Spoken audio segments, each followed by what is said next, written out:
Hello, everyone, and welcome to the Timeless Science and Exploration Legacy of Emil G. Racoviță, an event organized by Emil G. Racoviță Foundation for Science and Exploration of Extreme Environments. We are starting our event with a couple of opening remarks, and it is my great pleasure to invite the first speaker, who is the Professor Ioan Aurel Pop, the President of the Romanian Academy. Distinși colegi, organizarea unei conferințe științifice închinată amintirii marelui savant Emil Racoviță este un prilej de celebrare și pentru Academia Română, care l-a primit în rândurile ei ca membru corespondent încă în 1905, și pentru Universitatea, pe vremea aceea națională a Daciei Superioare, Universitatea Babeș-Bolyai, care l-a primit în rândul corpului ei profesoral încă de la înființare în 1919. Prin urmare, viața și activitatea lui Emil Racoviță reprezintă un subiect de interes special, deosebit, pentru toată lumea savantă, dar în principal pentru aceste două instituții care, de altfel, la 75 de ani de la trecerea la cele veșnice, îi cinstesc memoria.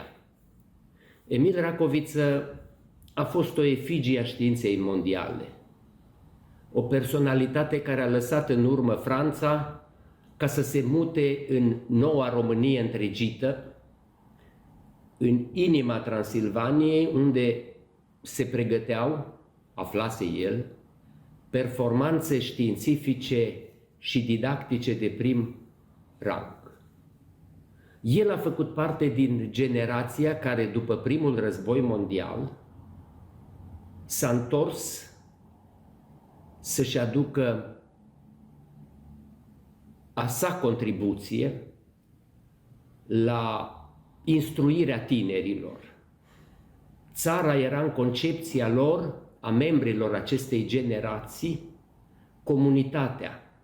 Iar dacă această comunitate se potrivea și cu locul de naștere și de îngropare a părinților și moșilor, atunci ea se chema patrie. Emil Racoviță a fost un astfel de savant român care n-a cerut niciodată nimic de la patrie, dar care a răsplătit patria cu toată știința lui.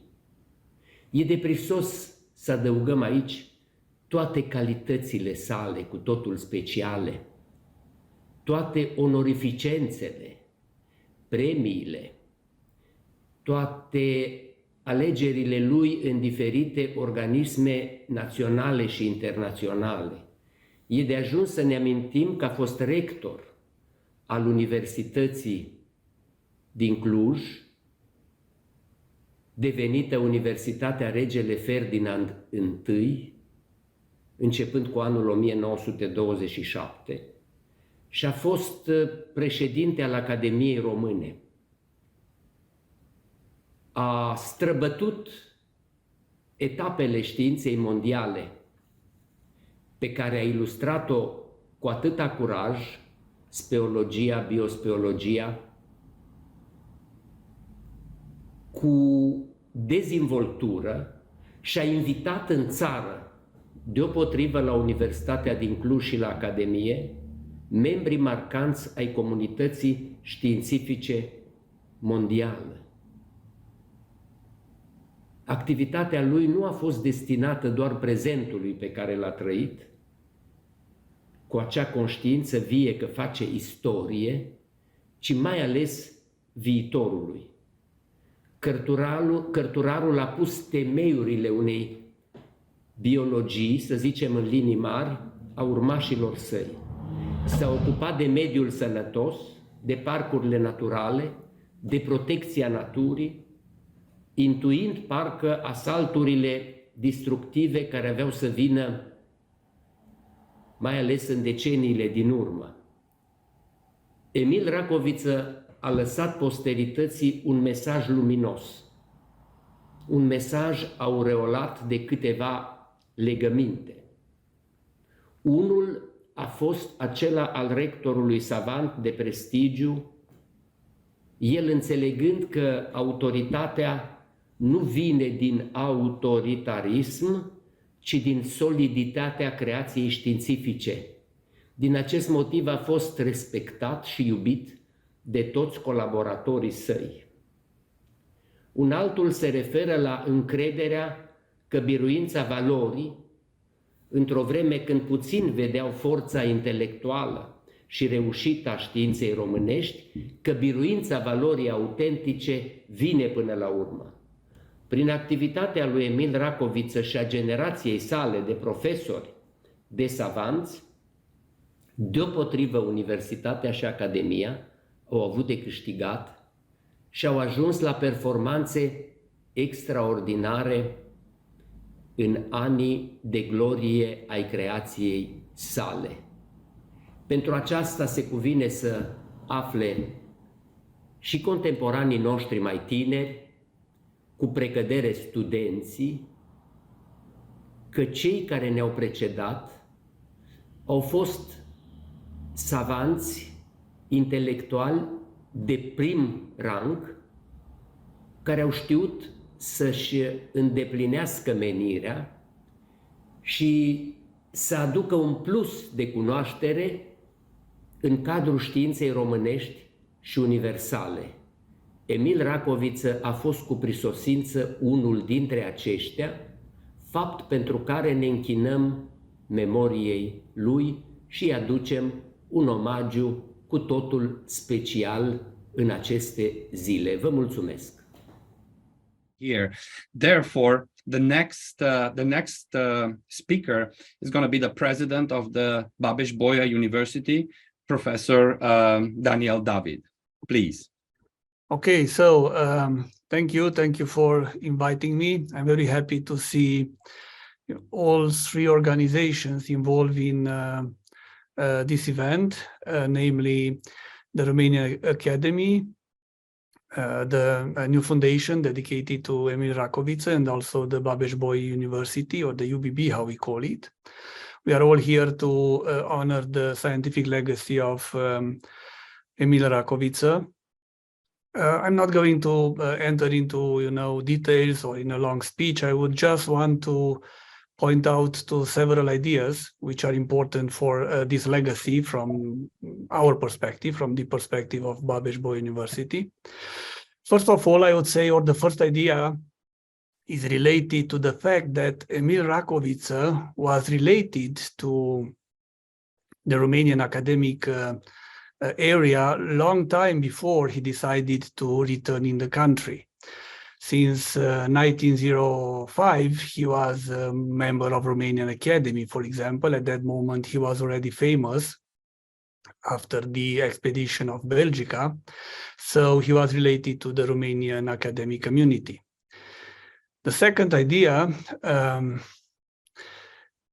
is related to the fact that when he returned in Romania, he didn't just return in Cluj, he practically came to the university in Cluj, where he was professor, and in time, he was director of the university.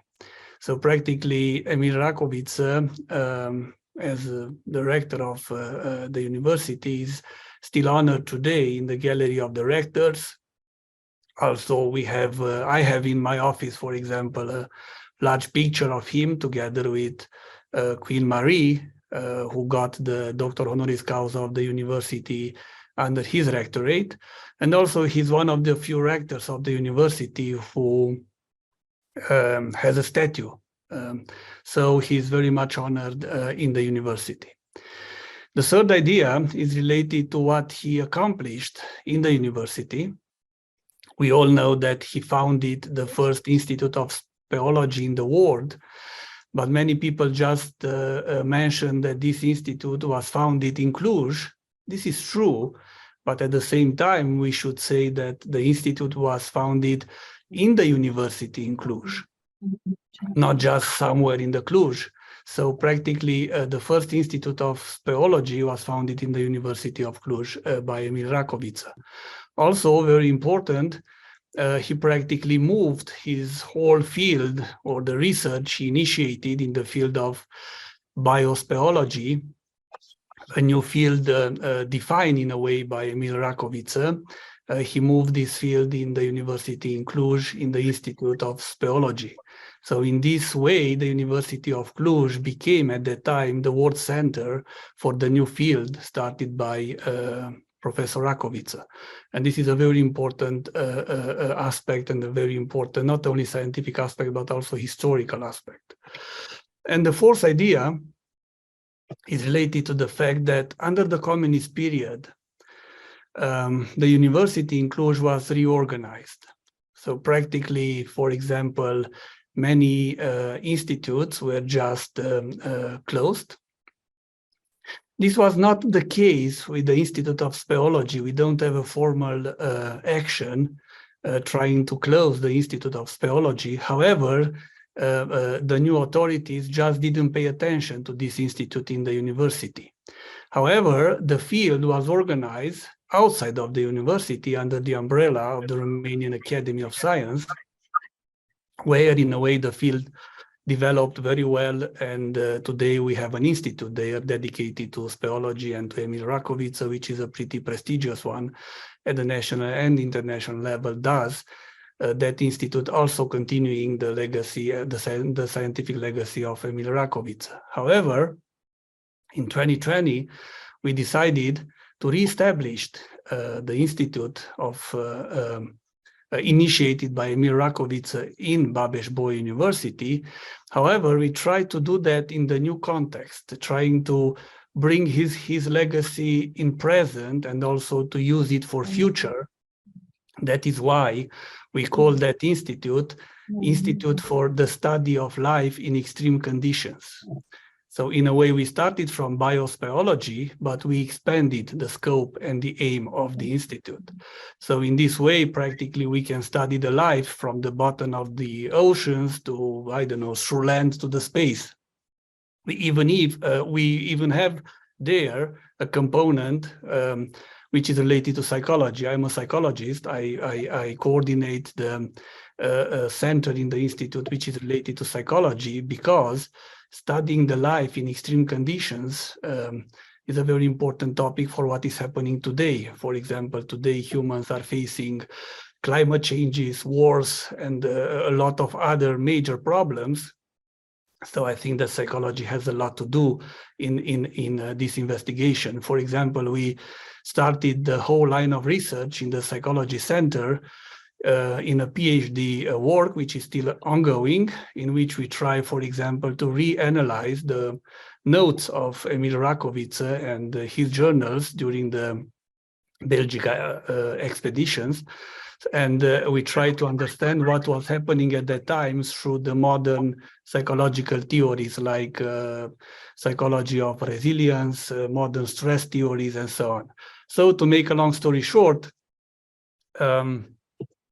the spirit of Emil Racoviță is still very much alive in the university. Joking seriously, I could say that I meet his spirit each morning in my office, because, as I said, I have a large picture of Emil Racoviță there, and also his scientific legacy is well represented by the new institute of UBB. I'm happy to be here. I'm happy to see, this conference dedicated to his memory and also to his scientific legacy. Thank you. Thank you very much. The next and the last of the opening remarks belongs to Professor Academician Octavian Popescu. He's the president of the newly formed Emil G. Racoviță Foundation. Professor? Thank you. Honored guests, dear colleagues, ladies and gentlemen, my presentation will be in English, but I will speak in Romanian.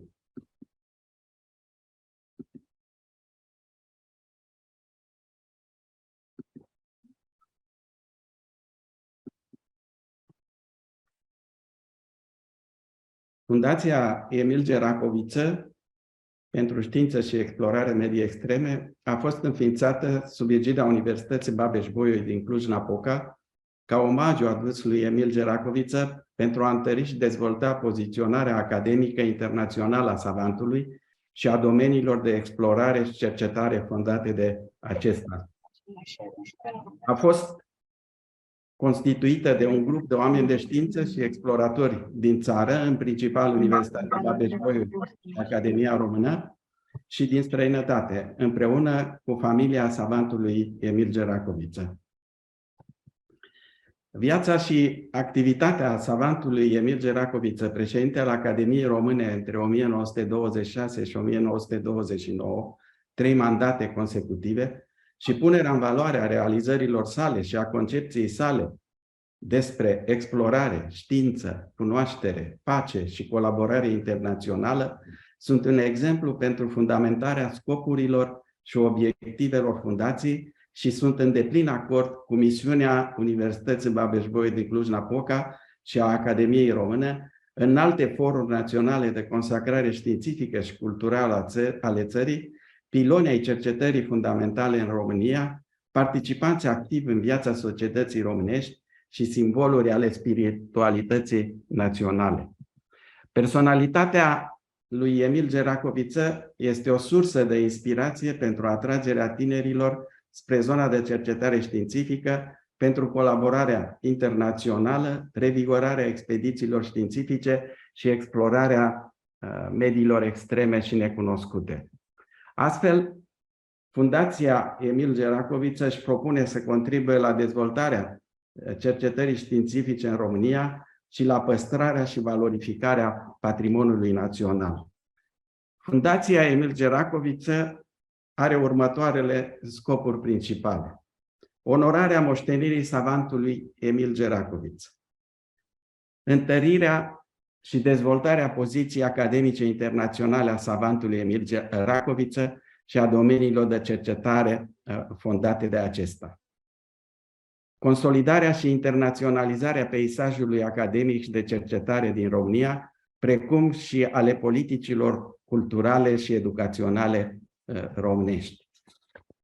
Și al 4-lea obiectiv principal, integrarea tratatelor, acordurilor, convențiilor și altor înțelegeri internaționale în care România este parte, cum ar fi, de exemplu, Tratatul Antarcticii, Comitetul Științific pentru Cercetări Antarctice, SCAR, și care, prin obiectivul lor, privesc și mediile extreme pentru accesul la resurse necunoscute, conservarea mediului ambient și stimularea cercetării avansate de frontieră. Obiectivele specifice ale fundației privesc inițierea de evenimente dedicate realizărilor savantului Emil G. Racoviță, expediției Belgica, cercetării și explorării peșterilor, biospeologiei și evoluționismului. Onorarea moștenirii savantului Emil G. Racoviță și prin organizarea de manifestări științifice internaționale dedicate cercetării de frontieră a mediilor extreme, promovarea cercetării mediilor extreme, oceanic, subteran, polar, spațial, implicarea în activitățile privind ocrotirea naturii în general și conservarea biodiversității în ariile naturale protejate și ocrotirea speciilor periclitate în special. Sprijinirea dezvoltării tehnologice a metodelor care permit explorarea unor medii naturale și antropice neinvestigate până în prezent sau puțin explorate. Crearea unei rețele de colaborare de excelență care să conecteze cercetarea românească din domeniile cercetării mediilor extreme și al ocrotirii naturii cu entități recunoscute la nivel mondial. Realizarea de expediții și cercetări în zona arctică prin participarea la programele Comunității Europene, de exemplu Svalbard Integrated Arctic Earth Observing System, European Union Plate Observing System, sau la programe bilaterale cu diferite țări din Europa și de pe glob. Susținerea evenimentelor științifice dedicate cercetării în medii extreme. susținerea și promovarea relațiilor interinstituționale și ale cercetărilor inter- și multidisciplinare, implicând instituțiile academice, industria și alți factori de interes pentru realizarea de proiecte, având drept țintă studierea, explorarea, cercetarea și valorizarea mediilor extreme. Susținerea inițiativelor privind biodiversitatea, a serviciilor ecosistemice pe care le oferă capitalul natural, astfel încât să se asigure că acestea sunt ocrotite, evaluate și restaurate corespunzător pentru valoarea lor intrinsecă și contribuția esențială la bunăstarea și prosperitatea umane, evitând modificările catastrofale cauzate de pierderea biodiversității. I would like to end with Emil Racoviță timeless definition of science. Sfios, dar cu incorrigibilul meu nărav de naturalist de a spune tot ce sunt convins că este adevărul, trebuie să mărturisesc că, la întrebarea ce mi-am pus, ce se ascunde sub numele de știință, am răspuns, nimic. Prin urmare, o entitate bine definită ce s-ar putea numi știință nu există. Totuși, există ceva sub acest nume popular, ceva ce sub acest nume popular înrăurește adânc soarta omenirii, ceva a cărui ființă și istorie umple mii de cărți, ceva cu care mii de dascăli împărtășesc mii de învățății. Ei, ce e acel ceva și cum să-i concentrăm esența într-o definiție? Acel ceva nu este o entitate, ci o metodă, care la rândul ei este expresia celei mai nobile însușiri omenești, năzuința de a cunoaște adevărul. Thank you very much. But finally, I would like to thank the Biological Science section of the Romanian Academy and to all colleagues for their support, especially to academician Maia Simionescu, and also to my colleagues from Foundation Emil G. Racoviță. Thank you very much. Thank you very much, Professor. The next section, it's mostly dedicated to the Belgica's legacies. And for that, we will have a moderator to introduce the speakers. And the moderator, it's Oana Marcu. She's a co-founder of the Emil G. Racoviță Foundation and one of the scientist's great-granddaughter. She graduated from Babbage-Boyer University and holds a PhD from the University of Western Ontario in Canada.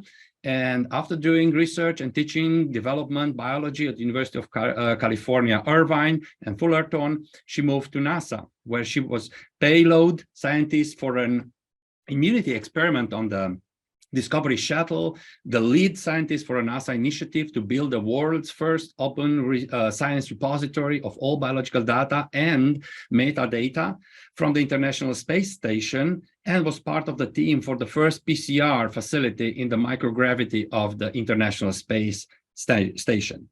So, Oana, you have the microphone. Thank you, Bogdan. It's a pleasure to see and meet everybody today.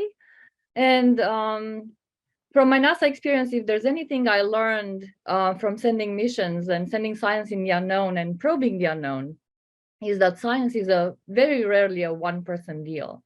It is much rather the concerted effort of a big team. And so this was the guiding idea behind organizing this Belgica section of the symposium. Even though we honor Emil Racoviță today, I'm sure he would have been couldn't have been happier, and nothing would have bring him more joy than to credit and acknowledge all the men of the crew who enabled him to go to Antarctica, who basically saved his life and brought back the material he collected. And more because he was a man who thought about the future, to acknowledge the people who came after him and to continue the work these days. So thank you to all of you who accepted the invitation. And without further ado, I would like to introduce Professor De Decker, Patrick De Decker. Do we have the slide, please? So Professor De Decker works at the Australian University. He is Belgian by birth, by Australian by naturalization, and he is one of Australia's most considered earth scientist. He was the head of the former Department of Geology, and he's still contributing to Australian and international earth science in the multidisciplinary fields of micropaleontology and the chemical composition of microfossils, in limnology, aeolian dust and airborne deposits, and in paleoceanography, which basically means he's looking for life in the past and in the present in all environments, terrestrial, water, and the wind. And his aim is a very big one, to obtain information that allows us to understand the global and regional climatic variability from the reconstruction of past marine and continental environments. He is the recipient of many medals. He was elected to the Australian Academy of Sciences in 2012.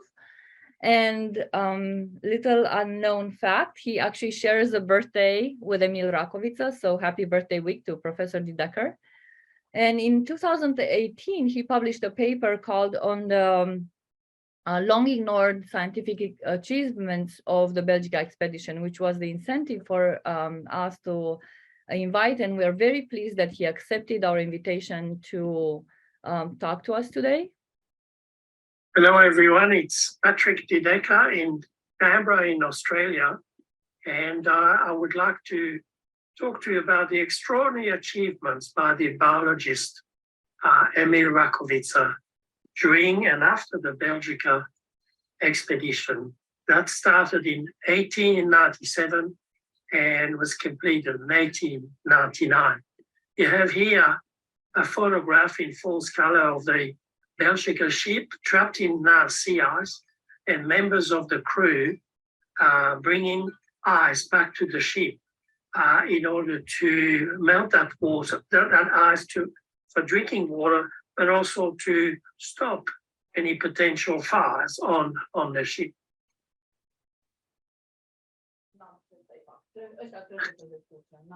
You have here two photographs of the ship. In Antwerp, in the harbour of Antwerp, you see the belfry on the right-hand side in the background that still exists today. You have also a photograph of the ship trapped in sea ice and the dimensions of the ship, basically 34 meters long, and you could actually lift the propeller so it wouldn't be smashed into the sea ice. The members of the Belgica expedition were quite amazing. It was a truly international expedition funded by the Belgian government and Belgians. And in total, there were 9 Belgians, 6 Norwegians, 2 Polish, 1 Romanian, Emil Racoviță, who was 29, and 1 American, the Dr. Frederick Cook. You can see here that it was a very young crew overall, and Racoviță was one of the eldest. And because he spoke French, it was easy for him to communicate with some others. The American doctor said that he didn't speak French, and he said, I have to converse in Latin, but they obviously learned French through time. Emil Racoviță, and I think you've got quite a lot of information about him already, and he obtained a law degree from the University of Paris, and then he turned to natural sciences, his great interest. And his mentor was Henry de la Clase-Duthiers at La Sorbonne, who recommended him to participate on the Belgica cruise. He published his thesis, which was rare at the time, on polychaete worms. And you know that there is an Antarctic station named after him, but it's a double name. The other name, Philip Lowe, was an Australian explorer who has had a lot to do with Romania since. And you need to know that, in fact, the new Australian Antarctic ship was built in Romania. Concerning the expedition, Racoviță was asked to select camera and photographic equipment for the expedition. He also purchased a lot of material, and you've got here at least fishing gear and so on, guns and clothing. But he was primarily a pioneer in ethology, the science of animal behavior. And during the expedition, he methodically studied the behavior of seals, whales, and birds, including penguins. He was the first one to study the embryology of seals and the first one to photograph whales. And his knowledge of biology was simply outstanding. He gathered more than 1,200 zoological samples and 481 botanic samples. You can see here a list, and I'm not going to go through in great detail, but 1 year before the expedition, he was already doing quite a lot of work of preparation. He went to Kiel in Germany to examine plankton nets, to Monaco to examine the yacht there, but that was a biological station. He went to Naples in Italy to study how to preserve animals and perform dredgings. He visited two of the Belgian professors of zoology who helped him prepare the expedition. And he went to the famous Haeckel in Leipzig to discuss about plankton collections and tools. And he went to the Zeiss factory to prepare some photographic material. And he even went to Paris to buy quite a lot of material. And they were considering purchasing a hot air balloon, but decided to abandon that idea because it was just too hard to transport a lot of acid and iron. And he also was designated originally as the photographer of the expedition, but a medical doctor, Frederick Cook, took on that role after joining the ship. Here's a map of the southern part of South America, showing you in brown the trip that the ship did around the Antarctic Peninsula. And you can see that they went through the Antarctic Peninsula here, discovered quite a lot of a passage and new islands, and then they got trapped in the sea ice for 13 months. And you can see that the ship drifted around with the sea ice, and 13 months later, they were freed, and they returned to Punta Arenas. They also spent quite a lot of time investigating the biology and the botany of the Beagle Channel. The results of the Belgica expedition are extraordinary.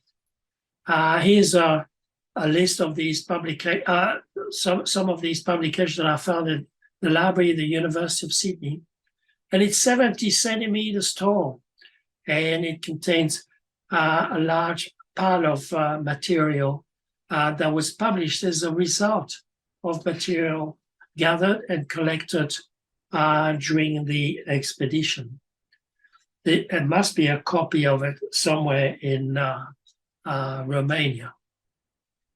The scientific achievements by members of the expedition and co-workers amounts to 980 pages. And you can see here the list of all the topics dealing with physics, meteorology, oceanography, and geology. It's very impressive. But then, even more so, when you look at the fauna and flora descriptions based on material that Emil Racoviță collected, 2,124 pages, plus publication by Racoviță himself, and that totals 2,787 pages. Extraordinary. On the fauna, It was 1,470 pages, and under flora quite a bit also. And Racoviță published quite a monograph on whales, and another monograph was published posthumously by Professor Dumitru Murariu who worked at the Antipa Museum before he retired. And you'll see some of these in more details. So a total of 348 new species and 25 genera were described in the Resultat.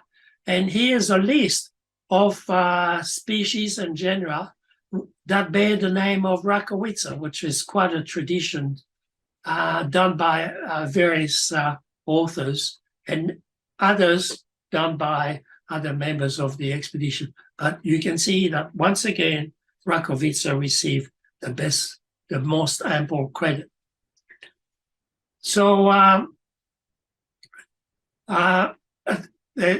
these are the list of the pages that were published. And then there have been 400 scientific reports and publications published since. And many of them are available in the Belgian Flanders Marine Institute in Ostend called VLIS. And you can find these reports, and also in France at Ifremer. In comparison, the English had done an expedition about the same time, and they only published one book with 344 pages. There are reasons for that, but the Belgica expedition and the work of Racoviță was outstanding. And Emil Racoviță spent a lot of time studying whales, and there was you've got a list here of the observations that he made, and they were all very new to science. And he made a lot of observations on that. And here are some drawings that he made of the behavior of various whales in Antarctic waters, and also how they reach the surface of the ocean and re-enter. And also, he published the first ever photographs of whales. And those of you who've tried to photograph whales with an electronic camera, it's easier today, but there they only had one shot. And you can see part of the mountains in the background that belong to the subantarctic peninsula. So Racoviță participated in the landing here, they observed the whales, but also went on some of the mountains and collected a lot of animals and plants. And you'll hear from someone that he was the first one to discover a midge fly. And the Americans have published a summary in English, a book that's very hard to find. And if anybody wants a copy, they can contact me. But because all the publications of Racoviță were in French. So luckily, Dumitru Murariu published in 2016 a volume of 520 pages based on the notes that Racoviță had made. And but he never got to publish them. But there's a lot of new information. There's even a little interesting anecdote that he tasted the milk of a seal milk, and he said it was awful taste of cold liver oil. And in the Antipa Museum, I found some photographs that he had taken of seals. He had also done a lot of magnificent drawings, and you can recognize his handwriting there on the bottom left-hand corner, and again, some of these magnificent drawings. He also scrape the flesh, and in the Brussels Museum you can find skeleton of seals and the phalanges of the seal. And here's a photograph of him collecting a penguin, and with his very common alpine beret that he used to wear. And another photograph that he took of these penguins, again with him. And I've seen sketches based on that photographs as well. So he collected some penguins that are now stuffed and kept in the museum in Brussels. So I'm going to quickly show you some examples of specimens collected by Racoviță. And I'll say straight away, this man had an amazing knowledge of biology and botany, because in his notebooks, he described all these organisms. Here's a photo of the Belgica in the ice, and a penguin looking over. They were digging holes in the ice, and they had devised a special system so they could actually take water samples, plankton samples, rock samples on the seafloor, and it was a real team effort, as you can see. And here's a classic photo of Racoviță in his laboratory on the ship with one of the Zeiss microscope that he purchased in Germany. Before reaching the subantarctic peninsula, they went through the Beagle Channel, where Darwin had been. And just look at this photograph of the ship. Someone must have climbed the mountains to take a photograph of the ship.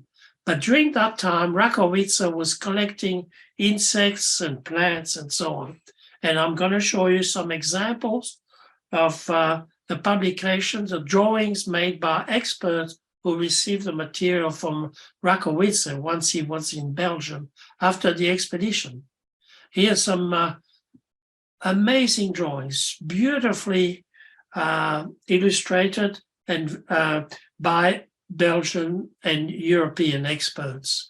And here's some others, some beetles that were collected in the Beagle Channel, and some chironomid midges, again, very detailed. And they're all in these monographs that I talked about before, most of them published in French. He also collected some very small jellyfish, about 0.5 centimeter in diameter. And here's a photograph of a live one collected near Racoviță Island by a German colleague.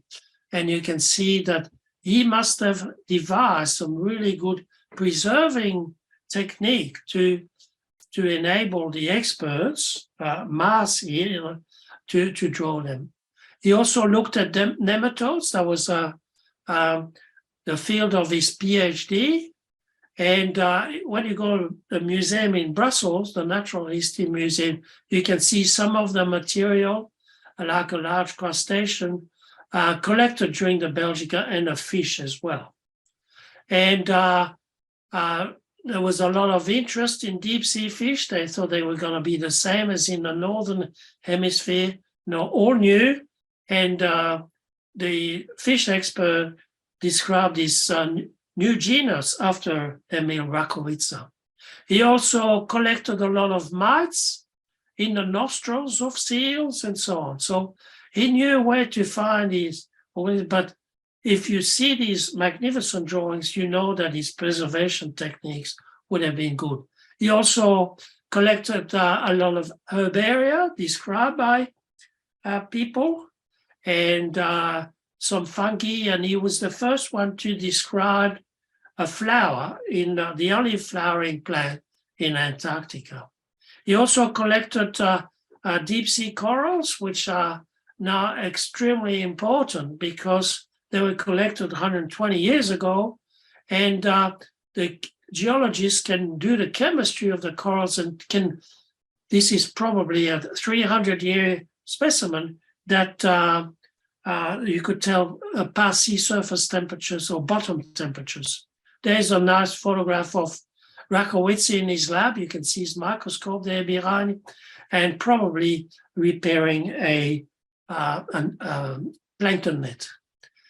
Before going to Antarctica, they also went to, as I said, the Beagle Channel here, but they also visited Dawson Island near Punta Arenas, and they went to see Indian colonies.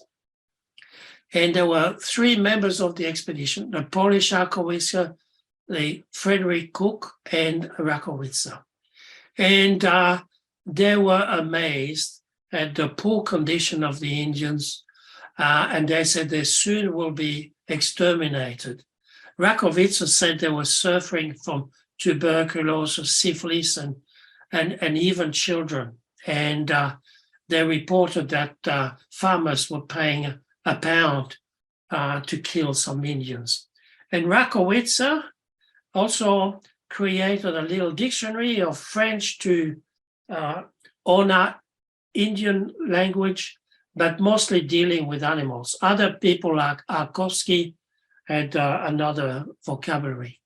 Here's a photograph taken by Frederick Cook of these Indians in the Beagle Channel, and sadly, that race is now extinct. And then Racoviță had a really good sense of humor. And when he was during the lockdown on the ship, he had some sarcastic drawings. Here's one of them, another one with a French word there, and all the text was written in French. There's the translation here in English. And so he had time to make his friends a bit more relaxed. And they had a cat on the ship that died during the periods of scurvy, and the rats appeared, and you can see that's the typical handwriting of Racoviță. And the final drawing of Rakovsky talking to the penguins. So in summary, Racoviță was an outstanding biologist who extensively collected biological specimens, and it contributed, I'm adamant about that, to the great success of the Belgian expedition. He had a very pleasant personality during the lockdown in the ice. There were quite a lot of conflict between people, and Racoviță was never part of that. So, and it is also important to note that after the expedition ended, he spent a huge amount of time curating the specimen and sending them to the experts. So I end my talk now. Thank you very much.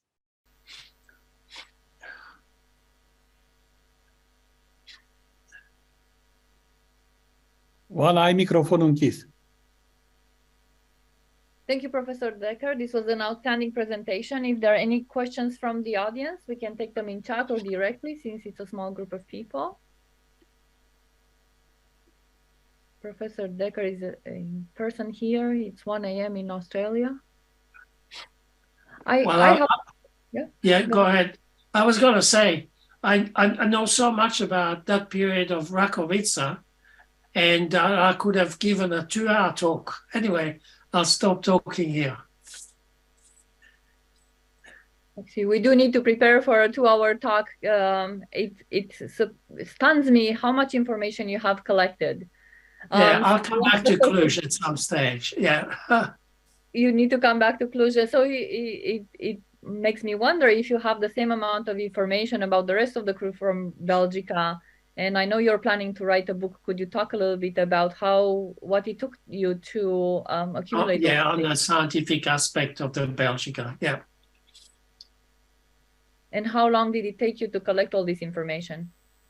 Well, I went to Norway. I went to Poland. As I also went to Belgium and England and Romania, of course. I only spent one day in Romania. But and there's a lot of people interested in rediscovering some of the achievement of Racoviță. And there's lots of archives in Cluj, but also in Bucharest that need to be looked at.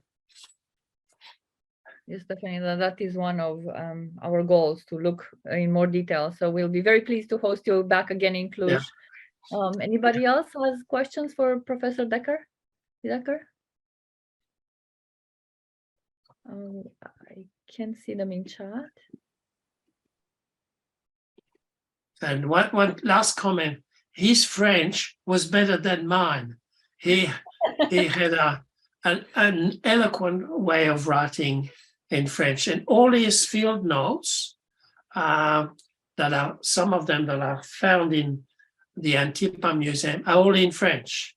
So, and also he had a great support of his family. His parents went to live with him in France, and when they returned from the expedition, his father wrote to the leader of the expedition and said, "Please do not take my son again." I think the family was very, very close, and he was the only son, as far as I know. Anyway, I think I might leave you because it's 1 o'clock in the morning, and I've got other duties to do tomorrow. Thank you very much for inviting me. Yeah. Thank you very much for joining us, and we'll keep in touch.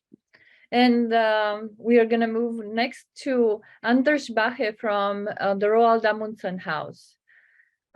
Originally, Anders was an archaeologist with a focus on historical sites in the polar region.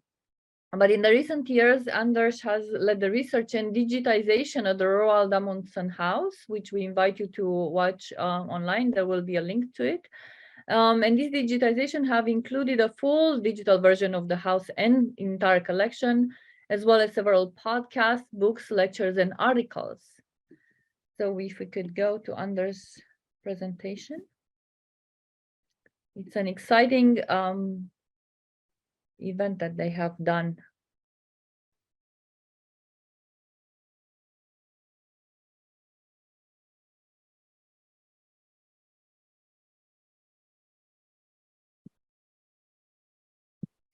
My name is Anders Bakke, and I'm one of those lucky people that works here in Roald Amundsen's house, Uranienborg, located at Svartskog, south of Oslo, the capital in Norway. And this is a perfect spot for Roald Amundsen. He lived here for 20 years. This was a place where he could hide away as the world celebrity he was. And the house here is still standing as he left it when he disappeared in the summer 1928. Which makes this a perfect place to study the man, the myth, and the legend. Let's go inside. Here in Amundsen's house, we do have a biographical perspective on his life. We are trying to understand more about his life and the man and the expeditions through the objects and things he left behind. And Amundsen, he lived in time where the whole world developed. Even polar exploration changed quite much. He started his first expeditions with big sailing ships that froze into the ice, and he kind of ended his life in aircraft that fly across the ice in a few days.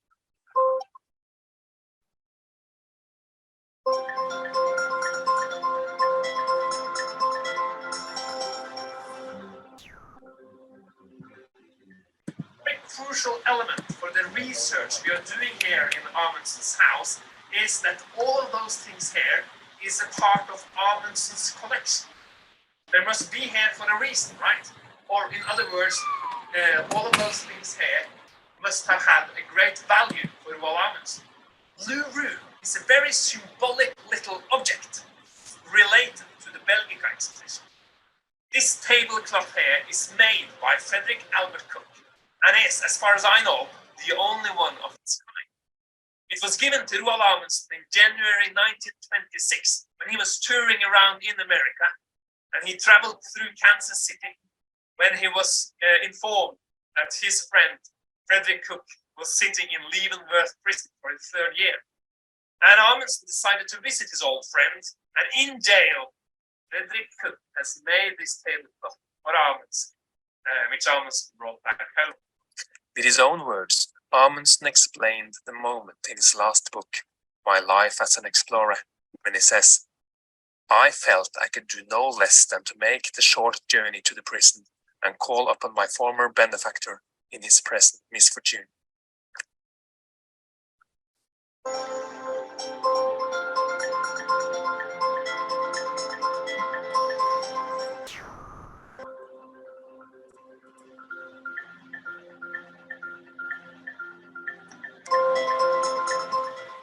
Is Amundsen's study. This is where he worked, this is where he planned his expeditions, this is where he did his home workouts, and this is also the room which is filled with mementos and remains from the Belgica expedition. Is all those books standing here. Several of the books are from the crew and the men on board the Belgica. We have books from Fredrik Cook, Dubrovsky, Galart. But another thing is this fantastic old map of the Antarctic from 1895. It is obviously well used, and some sources says that this was on board the Belgica on the way down to the Antarctic. I still don't know for sure. Another fantastic object is this penguin from the Belgica expedition. Amundsen got it back home. We don't know how or from who, but we know that the penguins was a crucial factor for survival for the Belgica crew. They were also used for different purposes. Another penguin-related object from the Amundsen collection can be found here, in the museum magazine. Here we have a medal Amundsen received on the 30th of July, 1898. Just before himself, Lecointe and Cook began what Amundsen described as the first sledge expedition on the Antarctic sea ice. The goal was to find penguins and, not at least, experience something other than life on board. One example is this fabulous photograph shot by Amundsen. In January 1899, Amundsen and Cook attempted a new experiment, tying a rope around the legs of one of the captured king penguins and placing it in front of a sledge. The hope is that it will act as a draft animal. It managed a few meters, but no further. Draft penguins will never be a success. We know Amundsen kept in contact with several of the Belgica crew after the expedition for many years. In the archive from Roald Amundsen's house, which is now primarily stored at the fabulous National Library in Norway, you may also find the sketchbook from Racoviță, which he must have given to Amundsen. And it gives us a unique glimpse of the life and the humor on board and on the ice.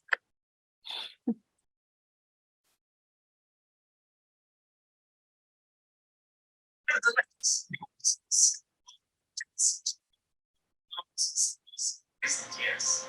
One of them is this red album here, given to Amundsen from Lecointe in October 1900. And in here we have photos from the whole expedition, both the journey down south, the life in the ice, and also on board the ship. Another fantastic album is this portrait album with photos of several of the members of the expedition, which we also know that exists several other places. But the very unique is this book of drawings. Collection of Johan Holten's drawings from the expeditions. And here we see animals, we have the ship, and also the landscape they sailed in and around it.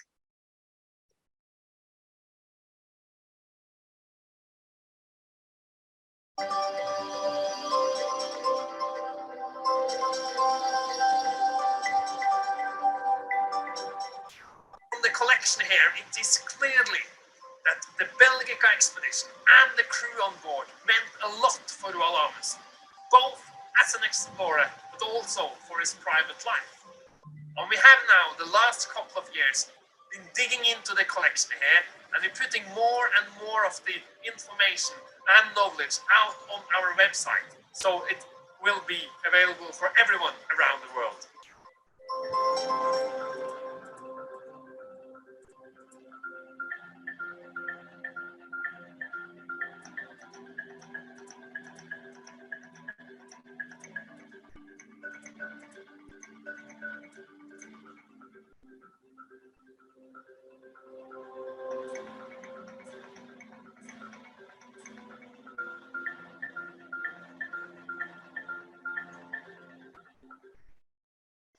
you for your attention. If you ever are in Norway, you're more than welcome to Roald Amundsens house.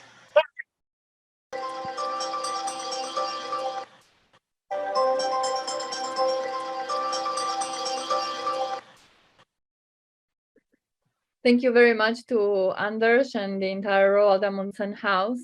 And I think this presentation exemplifies absolutely the best, amazing friendships that can develop in terms of when men are in survival mode. Everybody on board becomes actually your family. So these friendships last for a long time. And we know that was the case of Racoviță and all his friends as well. And there would be no better transition from Roald Amundsen to his best friend, Frederick Cook. And it's our pleasure that Carol Smith, who is the executive director of the Frederick Cook Society in New York, accepted our invitation to speak today on their view of Frederick Cook. The origins of the Frederick Cook Society date back to 1940. And to Dr. Cook's friend and fellow explorer, Ralph Scheinenwald von Achterfeld. The original purpose of the society was to defend Dr. Cook's claim to the North Pole. However, the current mission is to promote Dr. Cook's life work as explorer, ethnographer, writer, physician, and photographer. So please join me in welcoming Carol Smith, who will be talking to us about many aspects of Dr. Cook's personality. Okay, thank you. Oana, can you hear me? Yes. Yes, well, thank you, and greetings from New York. It's quite an honor to be here. The Cook Society has newly been reformed, and our mission, as you just heard, is really to champion his life's work. And of everything he accomplished, I think one of the most fascinating things was the way he studied human nature and the mind. He had experience in isolation. He spent many years at Leavenworth Prison. And I think, I don't want to talk too much. We put together a brief video, but Dr. Cook's life was really a creative and artistic expression of who he was. And he studied what is said to be the greatest and most impenetrable of all the fields of science, which is the study of the mind. He was compassionate. He was insightful, he was curious, a lifelong student of all of the big questions. And with that, we simply put together a collection of his photography with a couple brief videos to give you an introduction into his work, his creativity, his spirit, and his contribution. So I don't want to say more than that. Thank you all for having me. Thank you, Carol. I will share now the video that you prepared. Thanks. Go.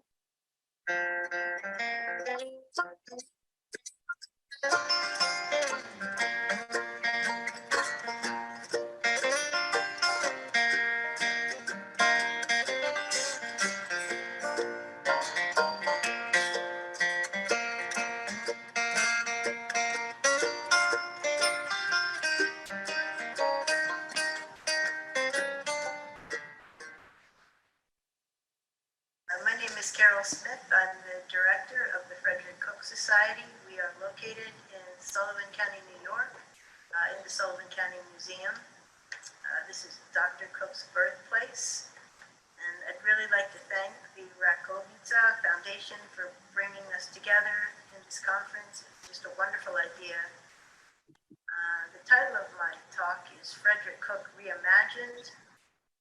And I believe that history has kind of labeled Dr. Cook as the man that got to the pole, or maybe didn't get to the pole, but what we've learned and what we've kind of uncovered in the last few years is that his life was really so much more than that.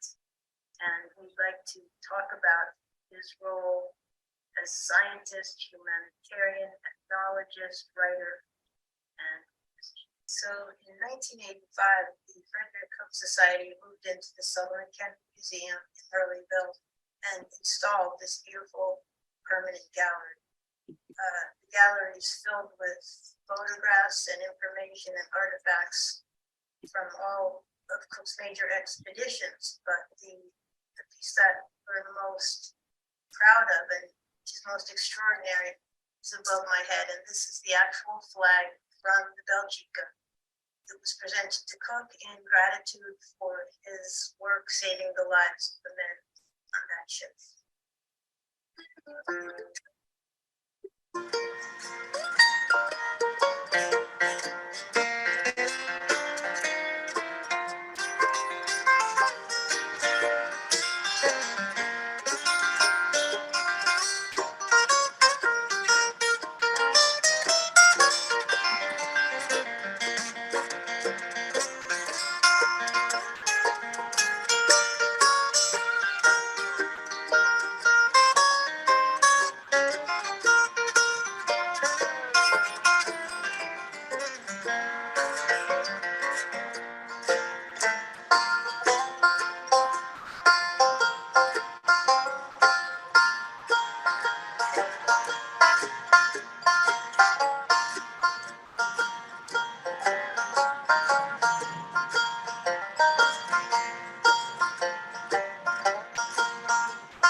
Nu știu, mătura pentru că te sprijină în ea.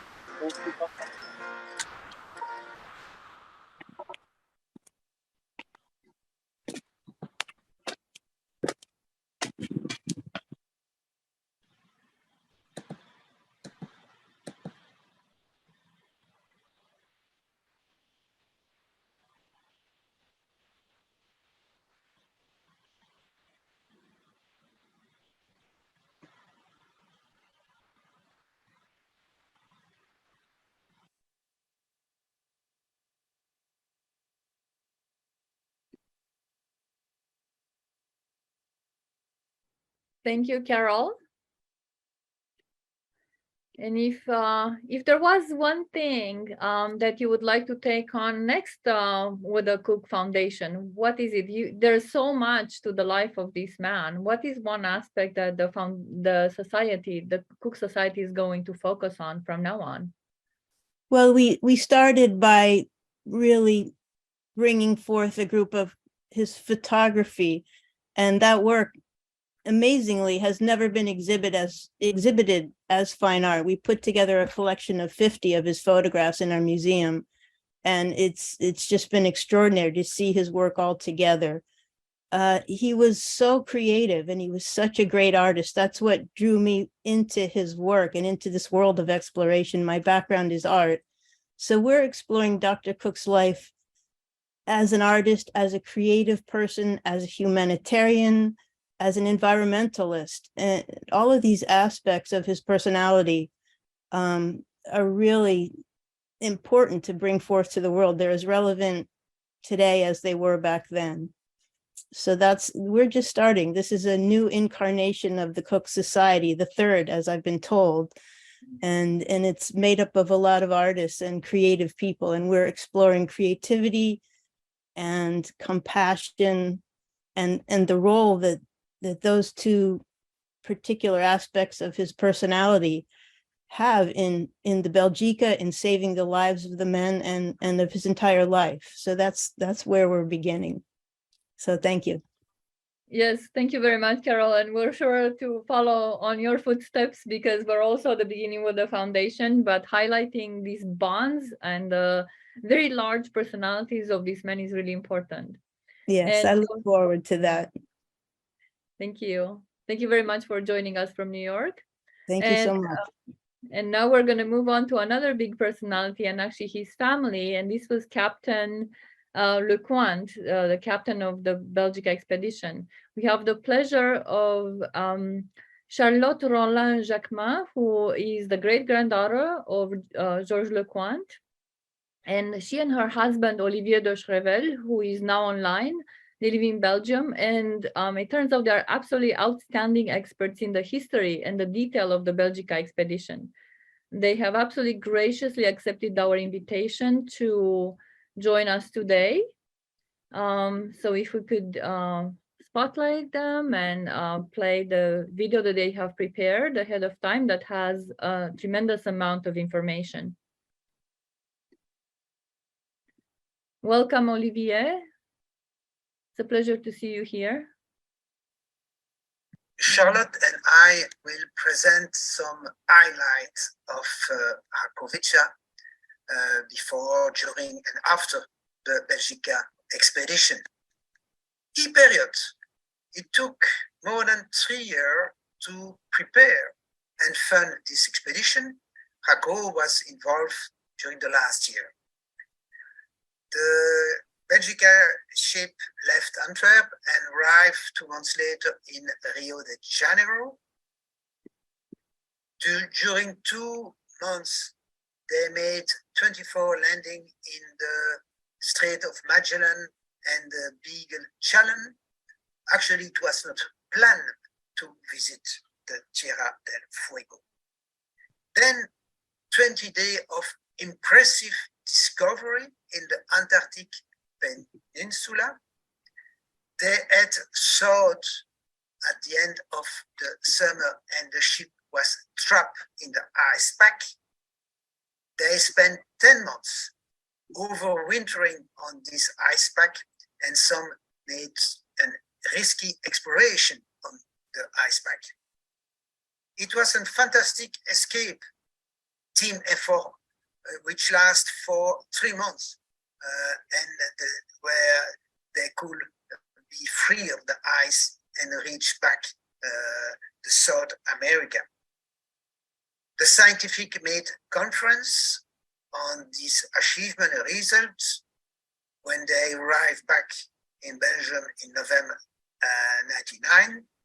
The Belgica Commission started the scientific publication. Most were published in the first 12 years, but it took a long time to follow up the research who make the scientific publication, and Racoviță got the main work on that. Then there was an interesting initiative to set up a Polar Research Association, and they hold Congress in the early 19th. Actually, Racoviță left the Belgica expedition in Rio de Janeiro, and it was agreed that he will join back the expedition in Punta Arenas. So he got a fast steamboat, and he met Dr. Moreno during this trip, and Moreno was from Argentina, and he wants to do an exploration of the border between Chile and Argentina. So they made an expedition 300 kilometers north of Punta Arenas. And for instance, Raco visit a cave which with a remain of a large, now extinct, airy beast called Bilondo. They changed their plan and they decide to, instead of going directly to Antarctic, to go through the different channel of the Tierra del Fuego, and it took 2 months. And actually, the ship nearly sank on a rock at the end of this sailing. The scientific were very excited to make interesting finding, like Charles Darwin made several years before. And they were all impressed by the Fujian Indian, and in particular by a dictionary wrote by the English Bridges. we will try to translate Yangan sound in English word. They decide to make a publication of this dictionary, but it was an unbelievable, epic, and eventful publication from their return, and it was published, edited only in 23. Actually, Australian linguists, Austrian, and with the previous intervention of anthropologists and linguists with the difficult grammar, printing, and transcription. Book took splendid photos, and actually it was Racoviță who select the equipment. He visit manufacturers and ordered equipment from French and German suppliers. During the 20 days discovering the Antarctica Peninsula, at one stage they split in 2 teams. 5 were make some survey on an island, actually a mountain. They got actually difficult weather, and they could achieve little scientific and surveys. And in the same times, the Belgica ship under the commandment of the Point discovered further the strait, saw an opening to the southwest, and they made 2 landings where Racoviță made remarkable discovery that we will discuss afterwards, and then in green line, the ship sailed back to pick up the 5 people left on this island. Racoviță discovered the unique insect living in Antarctica. It's called today the Belgica Antarctica. It's a species of flightless midge, endemic to the continent. It's 2 to 6 millimeters long. It is the largest purely terrestrial animal native to the continent, as well as its owner itself. Actually, they discovered already larvae on previous landing. For example, on the Cape Van Beneden was a scientific support Racoviță for the selection of Racoviță in the expedition. Racoviță also discovered the first flowering plants. He took risk because he climbed this cliff to collect the plant, which is called now the Antarctic air grass. He was actually attacked by bird because Raco was going very close to a nest. There are only 2 flowering.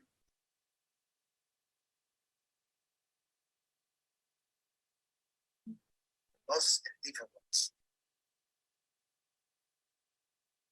Racoviță also, during the overwintering, wants to collect fish under the ice pack, and it was a cooperative work between the zoologist, the geologist, oceanograph Toski, the Amundsen. Actually, these are the drawing from the Amundsen diary, and the Belgian engineer to adapt the fishing equipment to this condition. Each scientific had an assistant. For Raco, it was the sailor Björn Koren, which is here. It's opening a penguin. Here you see Racoviță, who is studying the social life of a penguin community. also during the exploration of the Belgica Strait with the Grant when the other were on the island Brabant. Coren was so impressed by Racoviță that he decided to become himself a field biologist and became a polar pioneer. During the overwintering, they make plans for future exploration and actually also to achieve the main goal of the Belgica expedition, which was to reach the South Magnetic Pole. And the officer made long letters to detail this plan and meetings, and they decide to sign each staff meeting to commit all on this agreed objective. Here is the signature of Emil Racoviță, Frederick Cook here, one Amundsen.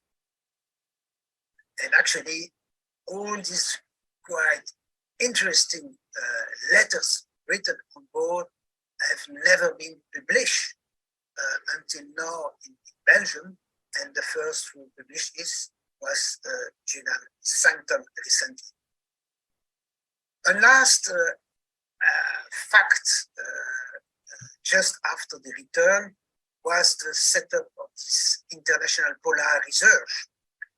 You see, explorator and Racoviță will sign this protocol of this research, which is the main objective was to make scientific cooperation in Antarctica. It's obviously it's what's the Antarctic Treaty today, and Racoviță co-signed with this explorer. Amundsen actually was busy at that time with the Northwest Passage exploration. Racoviță himself became later organizer of French and Romanian scientific institution. We thank you and participate if necessary at this further discussion. Yes, thank you so much, Olivier and Charlotte. And of course, we're just so delighted to have you here in person as well. And one of the questions that came in the discussions with the Cook Society and also with the Amundsen House was all the letters that they exchanged after the trip, and to witness the friendship that they had over so many years. So one of my personal question is, are there any letters that you have from Racoviță in your collection from Captain Lecointe or from Cook or Amundsen? Yes, there are a lot of letters. Lecointe was the secretary of the Belgica Commission, Scientific Commission. So he wrote around 700 letters. And there are letters even with Frederick Cook on the Yagan dictionary. And there are around 50 letters on this story of the Yagan dictionary. Also with Racoviță in the early stage, he was involved. There are also letters at the end, after the death of Lecointe, the Gerlach was not published any paper for the scientific commission. After he was retired for actually one year before he died, he started to communicate again with Racoviță to fulfill a rewriting on some period of the expedition. There are also letters, obviously, with Amundsen and his brother. There are even some amazing letters sometimes for some visit he made. So they continue to have a lot of estimate for each other. I remember one letter of Racoviță to Amundsen where he said when Amundsen reached the South Pole, he wrote, "I knew you from during the Belgica expedition, and I felt you was becoming a great explorer." So, and he make another amazing comment. Amundsen asked Racoviță, "Can you come in Norway?" And he say that I don't remember exactly the sentence, but the dollar is the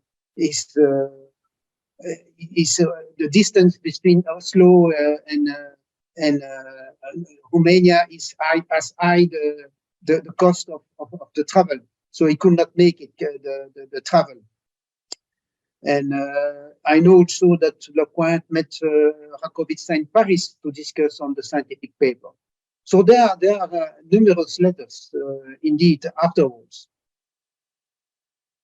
Thank you so much. And it's really so clear that you're literally a walking encyclopedia of all the data and all the history of Belgica. Do you plan to write this down and bring it to light? There's so much detailed information that I feel it's being missed in between one place working here, one place working here, but it feels like you have it all together.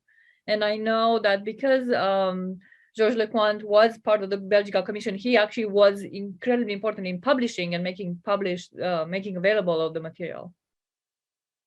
Well, the first intention was to cross the information, because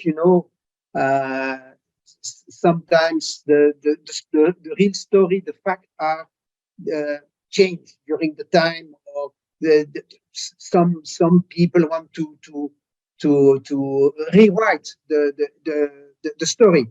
So we had the chance that during the expedition, I think 9 people wrote paper, sailors left paper, and so I tried to set up a database every day.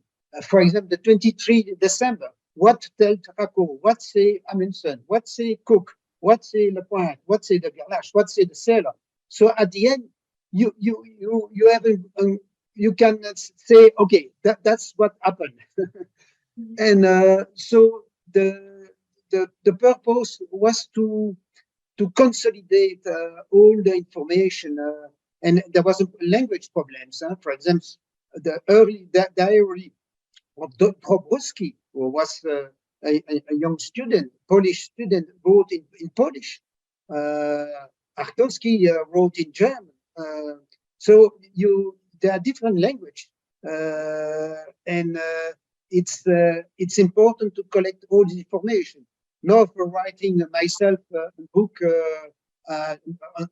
we are still in professional life, and I put a little aside these topics, but I have still some idea. For example, if you organize another event, I think just on base of the cartoon of Racoviță, people don't know always what's the story behind the sketch, and we can make a presentation just on all the cartoons to explain a bit what happened on the Belgica expedition. Thank you so much, Olivier and Charlotte. Then we know our next step, to organize another symposium and tease out the real stories behind all the drawings and all their happenings on Belgica. Thank you so much again for joining us. And you made a beautiful introduction actually already to Julian Sancton, who is the author of this book that was published. Let me see if it shows in here. Oh, there we go. The book was published first in 2021, Madhouse at the End of the Earth. Welcome, Julian, from New York. Thanks very much for having me. It's an honor, and thanks to the Racoviță Foundation. You did such a great service to the Belgica expedition. It's sort of been in the unknown. It's not even listed on many sites, as many people do not know actually about the expedition, the fact that it was the first scientific expedition to the Antarctic. So the first question for you would be, what was your incentive? Not as a scientist, but you brought it to the real public, to the wide public. What was your incentive to start writing this book? Yeah, I'm certainly not a scientist. And in fact, that's why I feel so honored to be in such illustrious company today among real scientists, real experts. I was a journalist, and I've written on a lot of different topics about culture, about business. But I was a history student in university, and so I've always had a keen interest in that. And I read an article in the New Yorker magazine, a fantastic general interest magazine, about NASA's plans for preparing people for the pressures of long extended space missions, particularly to Mars. And this article began in a rather unexpected fashion with a summary of the Belgica expedition, which has been studied by, among other people, an anthropologist named Jack Stuster, who made a lot of recommendations for NASA based on the early polar explorations, because lest we forget, the Antarctic and the Arctic, but particularly the Antarctic at that time, was the closest thing to what Mars is to us today. It was a foreign, distant, hostile, barren, inhospitable environment. And so the very heroic men, because at that time it was all men, who were the first to brave these extreme environments, learned a lot of lessons the hard way, and made a lot of mistakes, but also made a lot of very ingenious adaptations that have been very instructive for future Antarctic personnel, but also, according to this article, for future human explorers to outer space. And so I was fascinated by that. I was particularly fascinated by the 3-paragraph summary of this expedition, which I had never heard about. I'd heard of Shackleton, I'd heard of Robert Falcon Scott, I'd obviously heard of Amundsen. And so when his name popped up there, I said, Amundsen, well, this is an early expedition by Amundsen, and who is this Frederick Cook character that he seems so outlandish and so fascinating? And then the idea that of all places it came from Belgium, which I had not known to have a great seafaring tradition. And my great grandfather's Belgian, and so that also ticked a box. And I learned that Frederick Cook lives just down the road down there, or rather he did, for the last few months of his life. And so I decided to read about the Belgica expedition, and found that I couldn't find any books, at least in English. There are a couple very interesting books by a man named Joseph Verlinden, who's Belgian, who writes in Dutch. And so I didn't know that they were fascinating until I met him, because I couldn't read them. So I have since had many discussions with Joseph, and also with present company, Olivier de Screvel and Charlotte Rollin, and many other people who were involved, or who were descended from, or who had knowledge of the Belgica expedition. And so over the course of a year, or rather 2 years of research, I was able to form a narrative. I'm not an expert. I'm a narrative nonfiction writer, and so I wrote a narrative version of this expedition. In fact, I think this is one of the best things, that you did write a narrative, but also so incredibly well documented. It's so impressive that you're able to spin this story that reads so well and easily, and it's so accessible to the public, and yet it's super well documented. Could you walk a little bit through some key moments of your trail of trying to find what this expedition was about, especially that you mentioned one time, it's like, well, what is the sensorial experience of this? So clearly you wanted to get into it. Can you mention some? Absolutely. Yeah, there were several phases. And once again, I must thank Olivier and Charlotte for alerting me to those letters that he mentioned, which was a crucial element of this expedition. The letters sent on board. It's remarkable how well how much of their discussions were kept on paper, partly because people wanted to keep a paper trail of disagreements, partly because they wanted to report back to Belgium and to the Royal Belgian Geographic Society about all, but also because people were in their cabins. De Gerlache was not always very accessible, and so there was a long written record. So and as Olivier points out, that 9 or so members of the expedition came back with some kind of written firsthand primary source account, whether it's diaries or logs or drawings. Corin was also a very gifted artist, and then we have the memoirs. So I assembled all of those and traveled to Brussels to the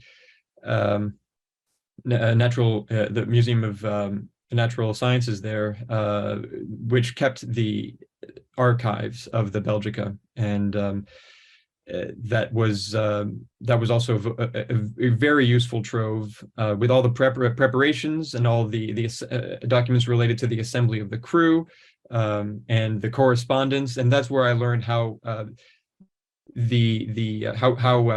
well Racoviță spoke French, and also where I started to, as I've mentioned to you, Anna, Racoviță was probably the member of the expedition I would most like to have met and had a beer with.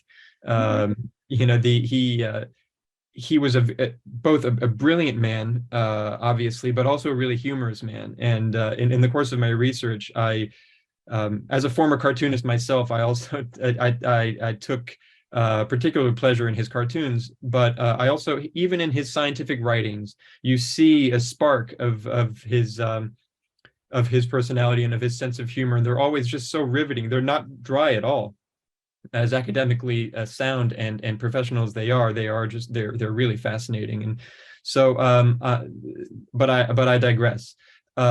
He also had a very mischievous sense of humor, and I want to talk about the pranks that he pulled on Arctovsky, but again, let's talk about that later.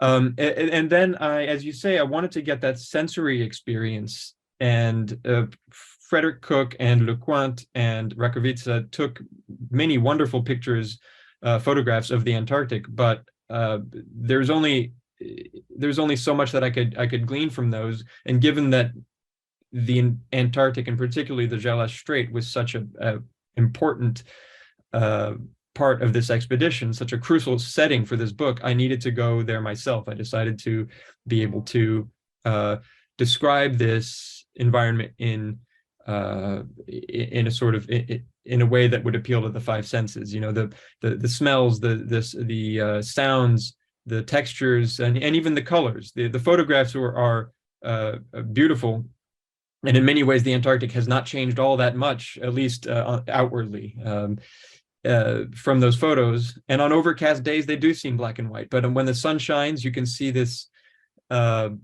range of colors that is just mind-boggling. And so that I'm very glad that I was able to go there to relate that, because for the men there, they were experiencing it very much as I experienced it, except I did it under much more luxurious circumstances aboard a cruise where I could just sit back and have a martini. And they were, the first to explore this treacherous land. So I'm not comparing myself to them in any way. And I had no desire to get locked in the ice for a winter to see what that was like. Yeah, that's true. Even though the experience was different, you mentioned actually something that the Antarctic hasn't changed, but it is said that the Antarctica changes people who go there, even if it is for a short amount of time. Yeah. So I'm curious how writing this book and traveling to Antarctica, but really being immersed and talking to Olivier and going and finding all this data, how did that change you? And did it? It did, in the sense that it taught me about the endurance and the amazing feats of which mankind is capable. I had some sense of that, but not really as visceral a sense as I do now. It also taught me that I'm not one of those people. So I'm very, there's and several of the people on board the Belgica turned out to not be as particularly well suited to that kind of exploration, although they were far braver than I to even have gone on the ship. But the men like the people who drafted the plan to go to the South Magnetic Pole, like Cook and Amundsen and Lecointe, were clearly, they suffered, but they were very ultimately they recovered and they were very well adapted. Racoviță also suffered. Arctowski suffered as well, and but they were scientists more so than they were people who wanted to reach. Oh, excuse me for this.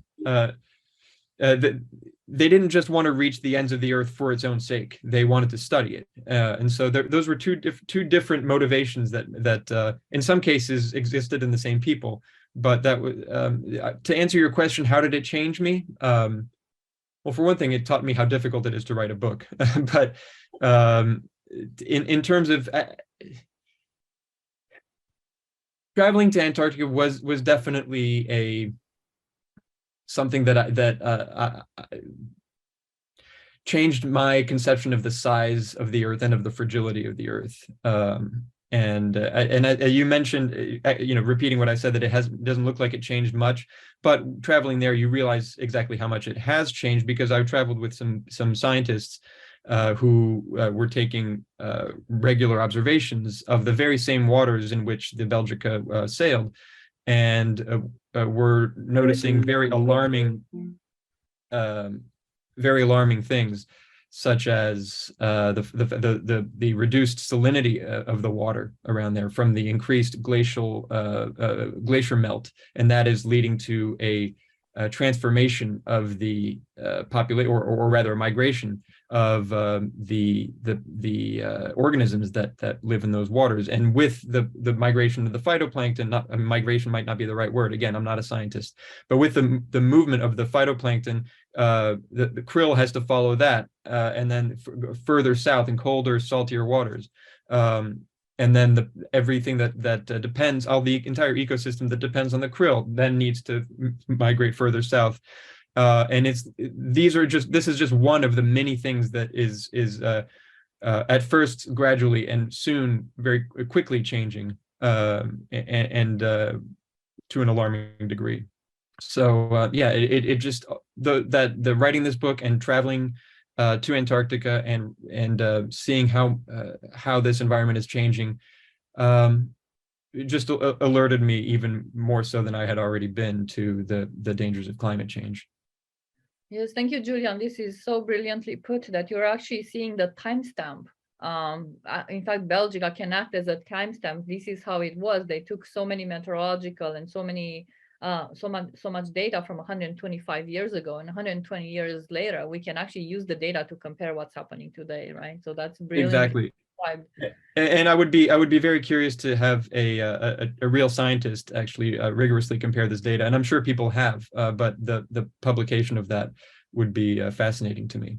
And I'm also very curious to see to see Olivier's database. I think that'd be an invaluable resource. Yes, and I have one last question, but I'm encouraging the audience to also post questions or raise hands or post questions in the chat. One question that I have that I'm curious about is, I have personally noticed so many varied reviews about your book. This book has been so loved, and so I know I passed it on to many people. So well read. Amazon reviews are incredible, and some range from understanding that it took leadership and compassion and professionalism for Belgica to survive, and other titles say it's a failed attempt to explore Antarctica. And we're trying to demonstrate right here, this is by no means a failed attempt to explore. We're still using the data, and like you said, we have the timestamp. So how do you feel? Do you feel like with your book you reached the audience in the way you wanted? What was your personal message? I also took issue with people saying it was a failed mission, because it certainly wasn't. It came back with thousands of pages and hundreds of species, and it took 40 years for people to parse through all the data that had been collected. So in that sense, not at all.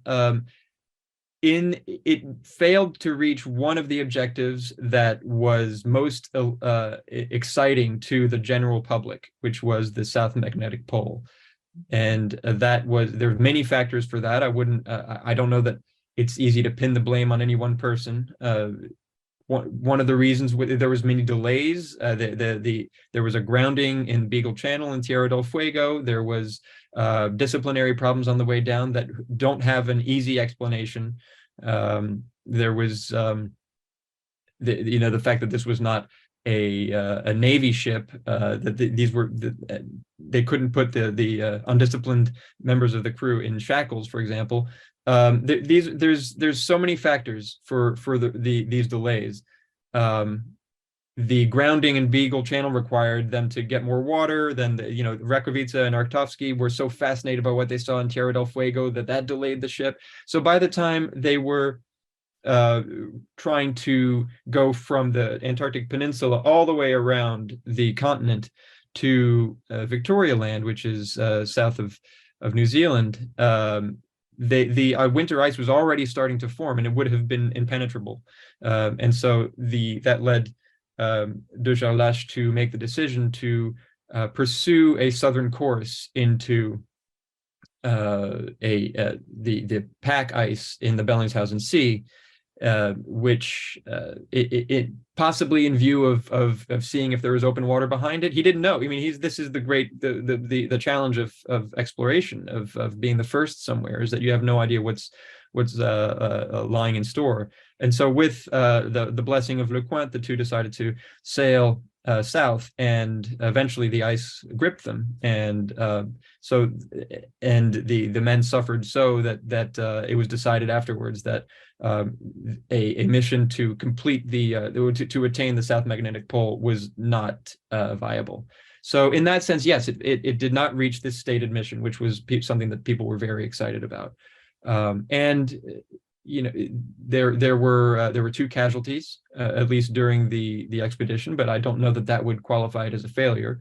And in fact, the bounty, not only the scientific bounty, but the lessons for future polar explorers were extremely useful. And so that's far from a failure in my mind. Thank you. It's so interesting that you point this out, because in fact, this is an approach in science that we change the mission objective depending on what we get. And it's so beautiful to read the beginning of your book, when you explain how long it took to raise funds for such an important mission. And again, 125 years later in science, we have the same issue of raising funds to do good science. But I am hoping that you feel included in the science community, that it's absolutely clear that we need people like you. We need everybody. To me, it's always been this idea that the ship itself, everybody who put a nail in that ship contributed to the science today. And I think this is what we're trying to bring out, that science is not done in a vacuum, right? It needs everybody. It needs sailors, it needs engineers, it needs database people. Everybody is included. So it's not like science needs to be separate and elitist by any means. And we really benefit from people who take on the art, and people who take, like you, who just look at the history from a real perspective that appeals to the public. So if you'd like to say anything else about the book, and just with really deep thanks for what you have done. And I know it's a tremendous amount of work to write the book, and will you write another one?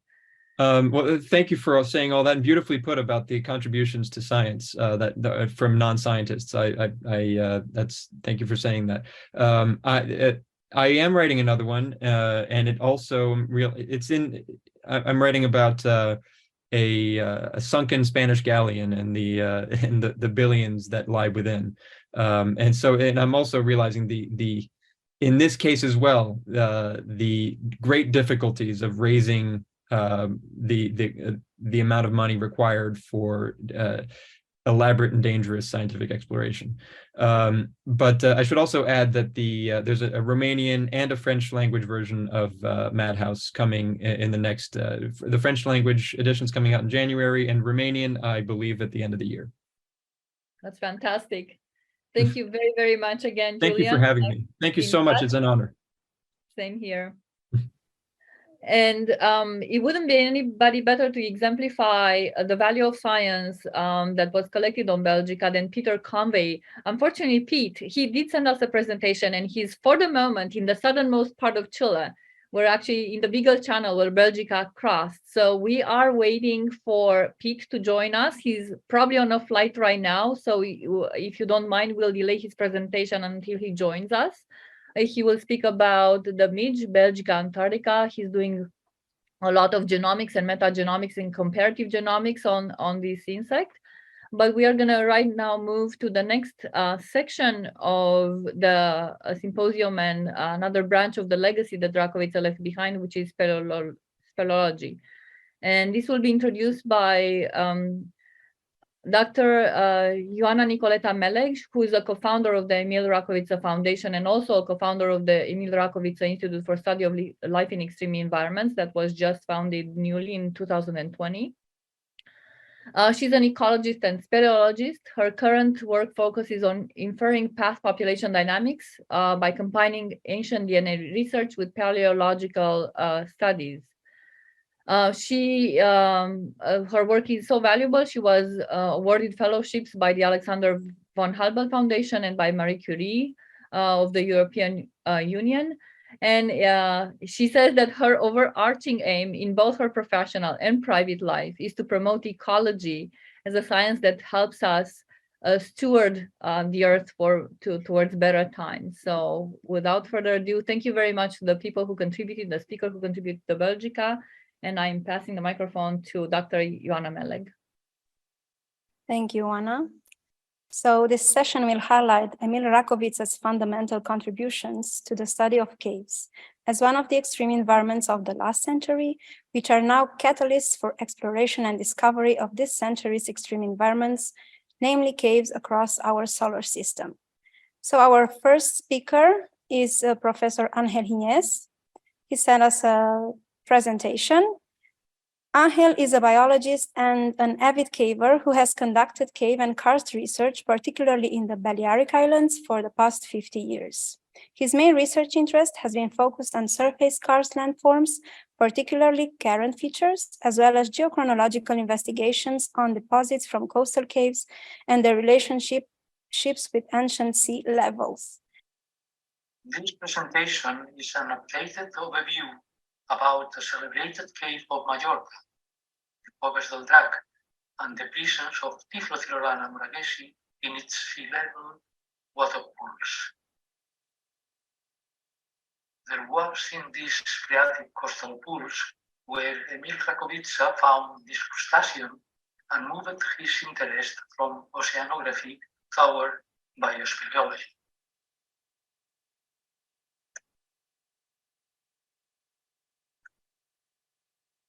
Coves del Drac is developed on the upper Miocene reef that appear depicted here in yellow color. It is a very interesting tabular coastal karst which presents clear resemblances with the karst of Bermuda as an example.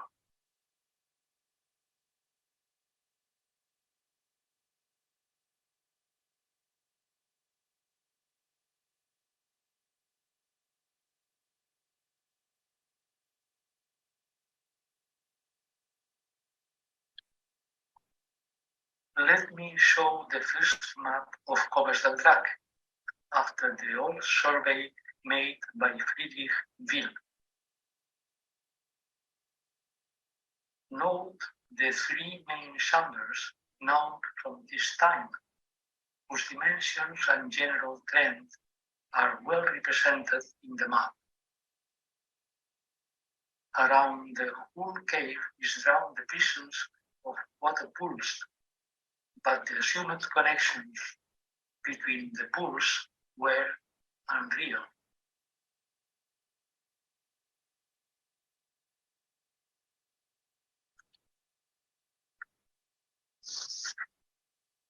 The successful explorations by Martel at the end of the 19th century and the discoveries of new chambers after navigating him through a great pool were crucial for Emil Racoviță's interest in visiting the cave.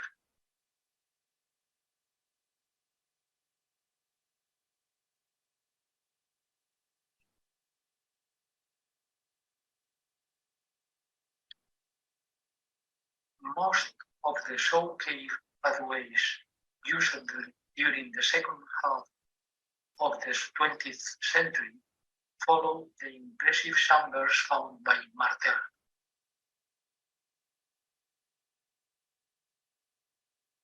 All along the lower side of the map is displayed this part of the cave, from the so-called Martel's Lake to the artificial entrance. On the upper side of the map, the three chambers of the Ville's old survey can be easily recognized.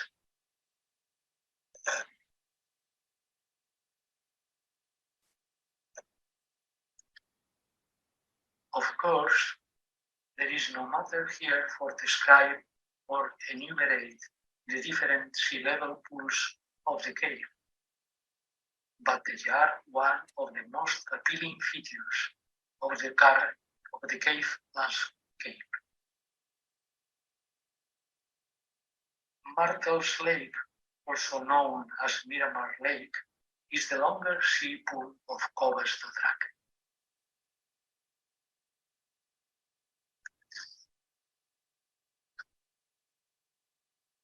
Let me outline here the changes performed in the surveys on the general pattern of this cave over the time.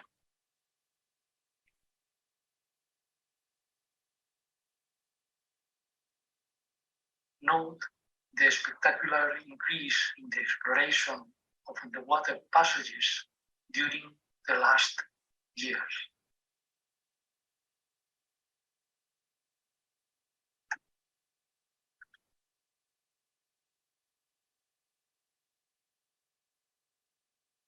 A few words more about the sea level pools in Covers del Drac, as well as on many other coastal caves in Mallorca.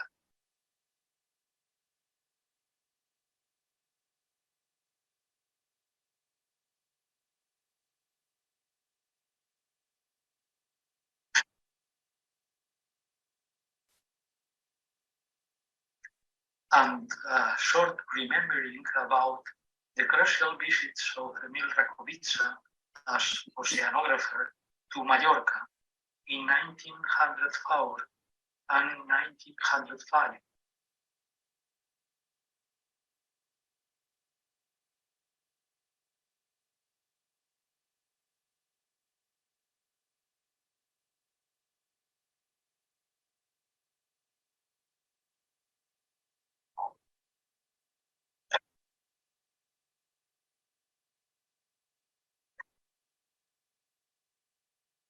Obviously, the ecology of the assemblage of species living in these pools is an interesting subject in itself.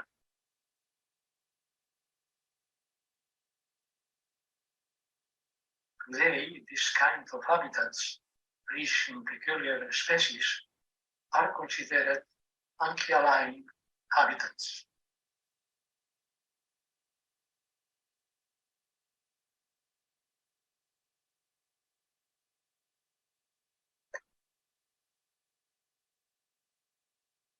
You can see at the right side of this schematic figure a simplified sketch of the coastal environments, including the alkaline mixing soil.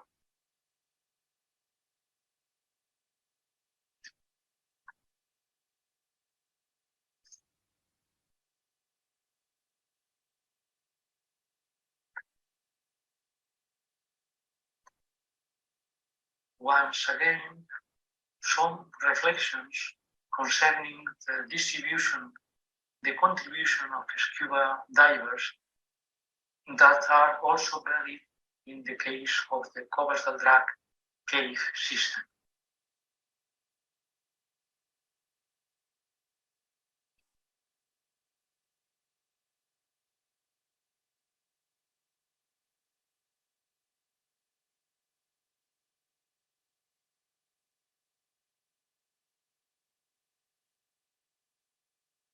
Let me show another example from a cave located in the vicinity of Koversteldrag.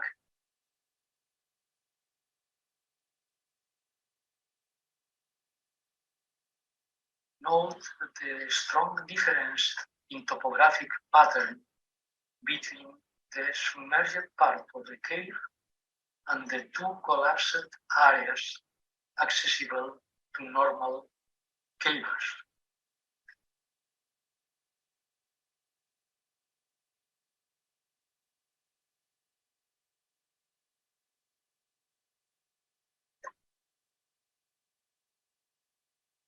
And shown conclusive remarks regarding the changes in perception introduced by scuba diver explorations about these special karst caves developed in very porous rocks.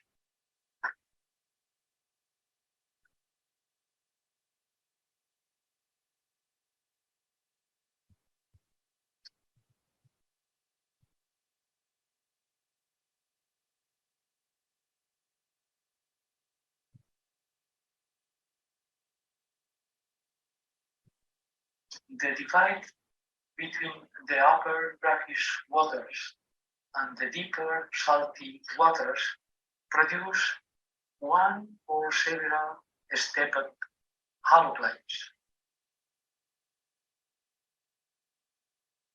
Typhlophilorana moragesi tolerates a wide range of salinities, living even below the haloclines in completely marine waters.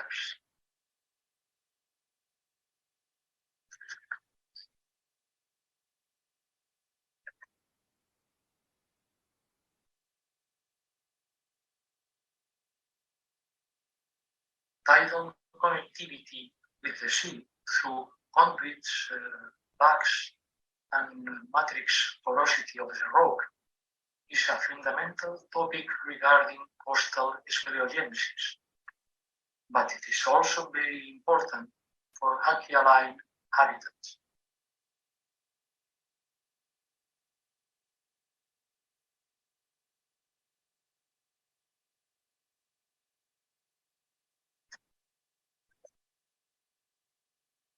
The stratified water column in these littoral caves produces an increase of habitat diversity and generates several ecotones.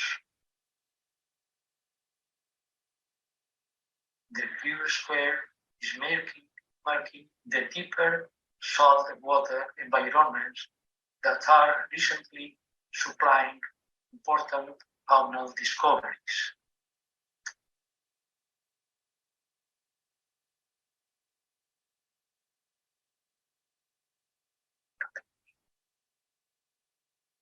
And finally, this is only the moment to suggest some research goals for the future, based on the increasing knowledge that we are collecting in so special coastal karst caves, like the celebrated Koversteldrag.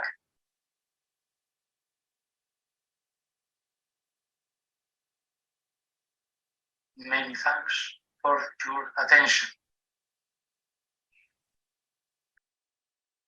I think we can move on to the next presentation. That is also a video presentation. And it's about Emil Racoviță, the father of biospeleology, and will be presented by Professor Emeritus David Culver, who received his PhD at Yale University. And he has studied many aspects of the biology of subterranean fauna, particularly the distribution of hotspots of subterranean biodiversity worldwide.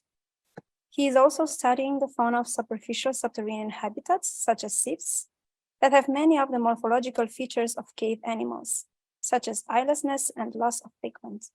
Professor Culver is a fellow of the American Association for the Advancement of Science. I want to thank the organizers for giving me the opportunity to talk about Emil Racoviță and the origins of speleology. By all accounts, he is the major figure in speleobiology in the early 20th century. While Racoviță had a long career in speleobiology, spanning several decades, it's his essay, published in 1907, that we remember best. Here we see an image of the cover of a publication from the Racoviță Institute of Speleology, with the first translations into English and Romanian, not until 2006.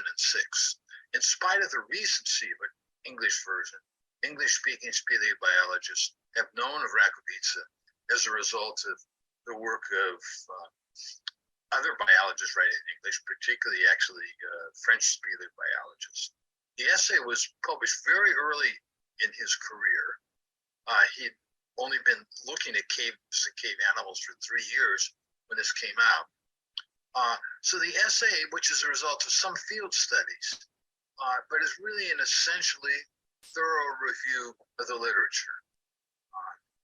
And incidentally, I prefer the term speleobiology to biospeleology, because to me, Racoviță, and many that followed him, was a biologist fascinated by the biological questions raised by cave animals, rather than a speleologist fascinated by the animals of the caves.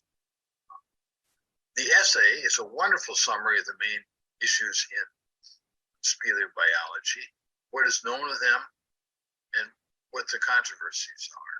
To me, it's very much an essay of a young man, or more properly, a scientist beginning his study of cave animals, that young, where the errors of the elders are very much apparent.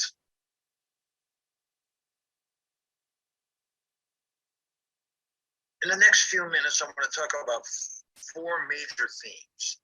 The first is one that seems to be rarely noted. Racoviță is just fun to read. He's full of anecdotes, sharp criticisms, witticisms. The second is to try to place his work in some historical context and to point out that much as we might wish it were so, he is not the founder of speleobiology or biospeleology.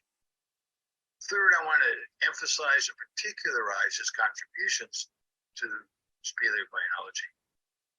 Contributions to our understanding of what the late ecologist G. Evelyn Hutchinson, one of the giants of 20th century ecology, called the ecological theater in which the evolutionary play takes place.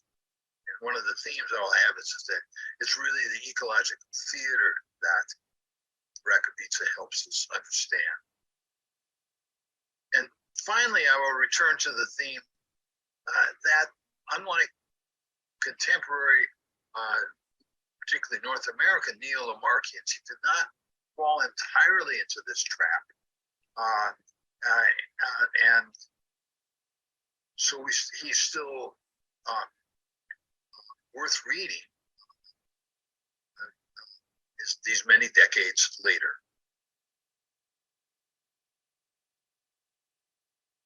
Well, I've tried to, in this slide, try to give a sense of his writing style. It's certainly polemical, usually without being overly nasty, and it's one with great insight. I start with a quote that's perhaps the most famous point that Racoviță makes, which is that subterranean animals occur not just in large cave passages. So he says, as if the Lilliputian inhabitants of the subterranean environment care about gigantic domes, vast galleries, majestic passages. A simple crack of a few millimeters is enough for their welfare and the prosperity of their family.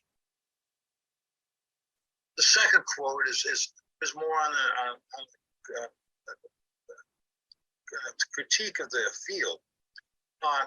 Poor stocks of observations, sometimes doubtful subjects, often uncontrolled, mostly from a long time ago, serve as greatly damaged weapons in the combat of theorists. It's fun to read, and you can imagine that this is written by somebody entering into the field and looking at what others that are more experienced have said and not being particularly impressed. Finally, just as an actual example of a criticism, this is the history of Trichus. Trichus is a cave beetle. Seems to me a legend that I cannot prevent myself from qualifying as childish, despite the esteem I avow for such a naturalist as Packard. Packard was a North American naturalist that wrote several decades before Racoviță.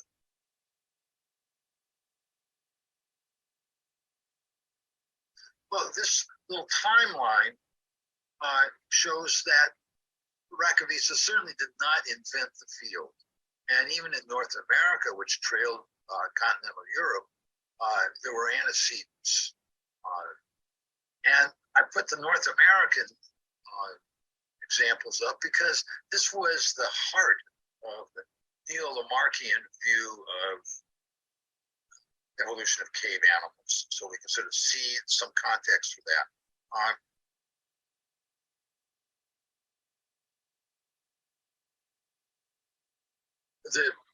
Start really with the founding of the American Naturalist, the highly prestigious journal.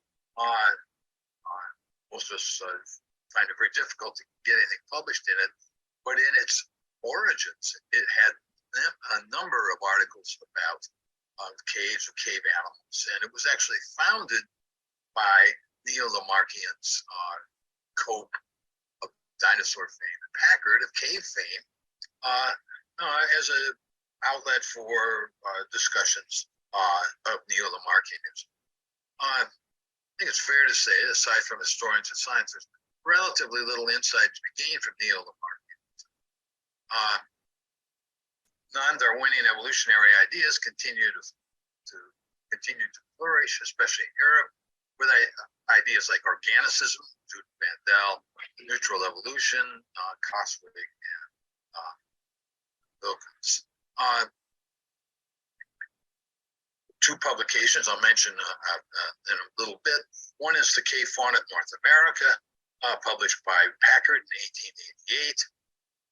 Then shortly after the publication of the essay by Racoviță, Carl Eigenmann publishes Cave Vertebrates of America in 1909. Weissman, in around 1910, debunks neo-Lamarckism, as does the rediscovery of Mendel at around the same time. There then follows a long period of quiet, at least in the North American side, and to a certain extent the European side as well. It's punctuated by the discovery of Astyanax, which is a cave fish that is a favorite study of people, experimentalists looking at eye loss. Finally, I put on here the 1960, which really heralds the start of the neo-Darwinian treatment of the cave fauna, and that we can date that to the publication of a special issue of American Midland Naturalist, Speciation and Raciation in Cavernicoles. So what did Racoviță actually say about the subterranean environment? First and foremost, he expanded its realm from caves to include smaller cracks and fissures, both in the terrestrial realm, what we call now the milieu souterrain superficiel, the MSS, but also in the aquatic realm, the habitats we call epikarst and hyperie. These non-cave subterranean habitats continue to play a major role in the discovery of new species, as well as our understanding of the evolution and ecology of the subterranean. This idea was memorialized in the phrase the Racovićan impediment, along with other impediments like the Wallacean impediment, the Darwinian impediment, and so on. And in this case, it means the undercollecting of non-cave subterranean habitats. He also standardized and developed the terminology that we still use today to describe the ecological status of cave animals: troglazine, troglophile, and troglobite. These definitions and the actual terms continue to be a matter of debate, but it's he, along with Shiner, who really set the standard for that. And unlike his contemporaries, he really took an objective, careful view of the environment. And one of my favorites is when he talks about temperature, an area that I've actually quite interested in. He says, surely meteorologists armed with ultra-sensitive instruments will discover without a doubt that in absolute temperature variations can be considered important, but these variations are lower than those observed at surface. He goes on to say, local circumstances can also produce important temperature anomalies and variation in caves. He saw this temperature variation as unimportant, but he noted it. I would say that it actually is probably quite important. And it gives us a clue as to how animals in caves can diversify one from each other as well as simply converge. So he took a really prescient view of the environment, and one that saw that there was variation, but it was a subdued kind of variation. Also particularly interesting is his view about food supplies in caves, which are generally held to be very, very low. He argues that that's not always the case, and certainly if you think about organisms living in bat caves, that's the case. While that's still a point of contention, he really raises the issue in a very contemporary sort of way. And then I would just say also that he believes that there was a struggle for existence, that is, that there was evolution of cave animals, that they weren't just traps or senescent phyletic lines. And I won't really push that point further, but it allows his work to be sort of easily taken up by neo-Darwinians that appear a few decades later. So we come back now here to the question of why we keep reading Racoviță and don't read the more linguistically accessible Packard and Eigenmann. Packard wrote his monograph in 1888, and Eigenmann wrote his monograph in 1909. Parenthetically, I would say that Racoviță knew the work of both of them, and in fact refers to them in his essay. Packard is best remembered for species descriptions, especially in Mammoth Cave, and aside from species lists for all the caves that he knew about in 1880 North America, he elaborates neo-Lamarckian principles and focuses on ID generation, a favorite topic of neo-Lamarckian. A topic that's of perhaps little interest, at least in the way that he presented it nowadays. Eigenmann, in some ways, is a more interesting character, and he's now largely remembered for his very careful drawings of the anatomy of cavefish eyes, and he limited himself to fish and, to a certain extent, salamanders. So he had a less broad sweep of the evolution of cave animals than did Racoviță. Eigenmann did much of his work with his wife Rosa, who was also a highly skilled ichthyologist, one of the first women ichthyologists. So this just sort of repeats what I said. Racoviță really sets the stage for the North American neo-Darwinians with this nuanced view of the environment against the neo-Lamarckian view that it was either constant or irrelevant. So that, I hope that this has given you some sense of why Racoviță is still read today. And finally, I'd just like to close by saying that everyone needs a patron saint. The Americans can't really use Racoviță, I guess. So who better, since he's been taken, than Jack Daniel? Jack Daniels is famous Tennessee Sour Mash whiskey. The water used to make it comes from a cave. The cave is protected.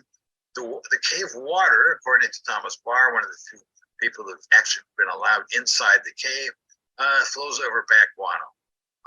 Valerio Spordoni, the Italian speleobiologist, when I told him this, said, "Oh yes, of course. Now I understood why you could smell back guano when you sip the Jack Daniels." So next time you see or drink some Jack Daniels, think of the cave fauna and think of Racoviță and others. Thank you.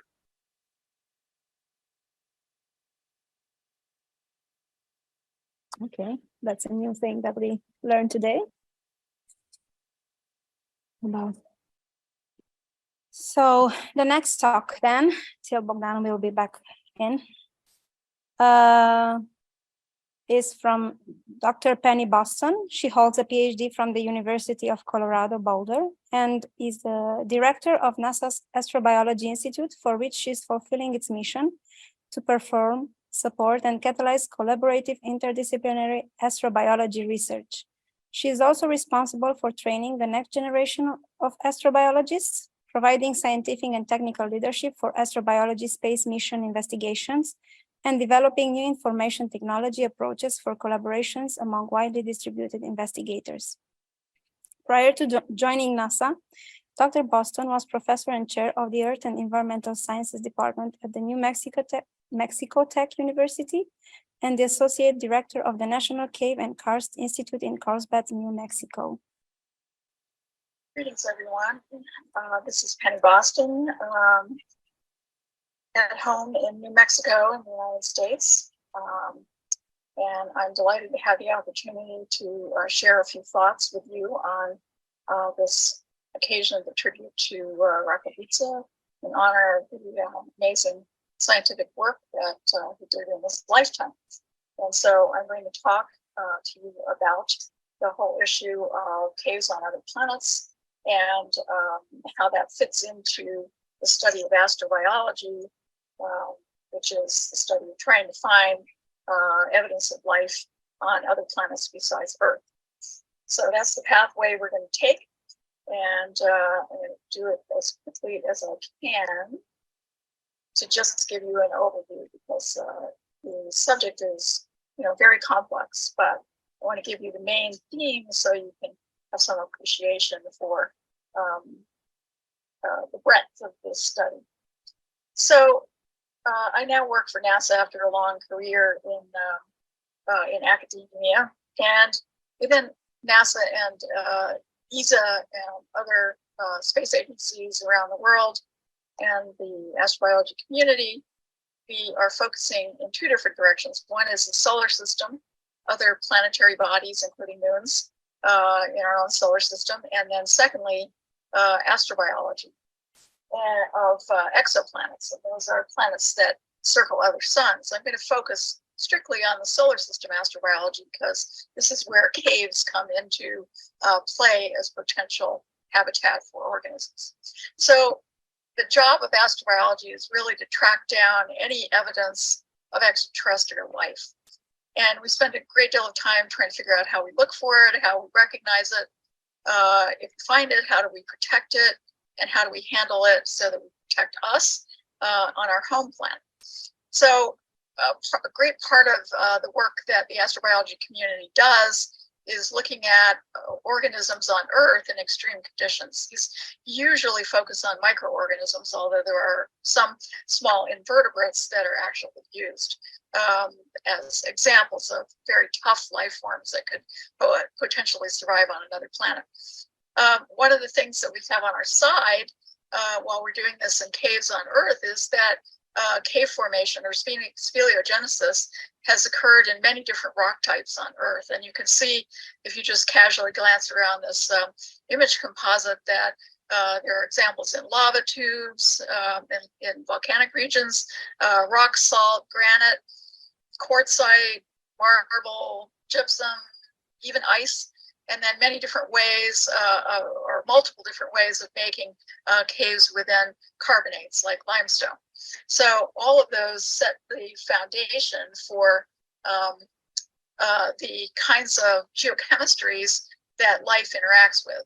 So at the office, so to speak, the environments that I've worked in with my various team members are all very uncomfortable and very extreme for human beings, but the organisms that live there are highly adapted. So in this image, you can see an acidic environment on the upper left, a very cold environment with gases that are poisonous to us humans. In the upper right, very hot temperature environment. On the lower left, the Nika caves in Mexico, and very large cave decorations like we have in Fort Stanton Cave, which is just a couple of hours drive from my house here in New Mexico, where there are black streaks on the walls that you can see that are very unusual manganese using microorganisms. So one of the things that's really clear is that you don't need a cave the size of something that a human can get into to essentially be a cave for microorganisms. So-called saxicolous or rock inhabiting organisms abound on Earth. And you can see on the right 3 images that are tagged as endoliths. These organisms all grow within rocks, either between sand grains or sedimentary grains. Some of them actively bore into submerged rock, and some of them actively grow in fractures, and even some called hypoliths grow under rocks. So for them, those are actually caves. On the other end of the spectrum, we are also considering caves as potential human habitat for the moon and for Mars. As humans move out into that environment, they give a significant amount of protection against ionizing radiation, of course, ultraviolet, and also potentially can hold air. So I want to focus for a moment on what kind of planet we're talking about. So here on Earth, we have what I call a type 1 biosphere, which is sunlight driven. Photosynthesis is the process that drives the life here, and it's a really obvious planet with life. It shows signs of life chemically and spectroscopically all over its surface. And so it's easy, if you were an alien astrobiologist, to figure out that life exists on Earth. But the rest of the bodies in our solar system, including Mars and icy moons, circling around gas giants, are much more cryptic. There's no obvious life visible on the surface. Therefore, you have to conclude that any life there would have to be subsurface. And because of that, sunlight is not going to provide the ability for photosynthesis to be a significant component, or any component of such a biosystem, should it exist on any of these bodies. And so they would have to be chemosynthetically driven, which means making chemical transformations of rocks, minerals, gases, and so forth, not living off organic material produced by plants by using sunlight. So the moon, since 2009, positive identifications of well over 200 volcanic cave features. Some are big pits like you see here. Some are lava tubes coming off lava rills. And of course, we just launched the Artemis 1 spacecraft last night as I record this, and with significant international plans to go back to the moon for permanent stays and permanent research. The case of Mars is even more exciting. Although a bit farther into our future, we now have over 2,400 features identified that are cave pits, like the giant pits that you see here. A lot of these are more than 100 meters wide, the one in the upper right-hand corner being bigger than a football field, both American or your soccer field, and lava tubes with collapsed sections and holes going into them. So the case of Mars is very exciting for the potential for subsurface habitat. There is even the potential for non-volcanic caves on Mars. This observation by Natalie Cabrol and Edmond Grin a number of years ago looks at a sedimentary system and sees a big giant chasm entrance into that. This is the best resolution that we have on this feature. It remains to be explored in the future. One of the things that I think is particularly important is to think of the icy satellites with these thick icy crusts that circle around the gas giant planets Jupiter and Saturn, not as ocean worlds, but as planet-sized aqueous caves, because they are entirely roofed by ice.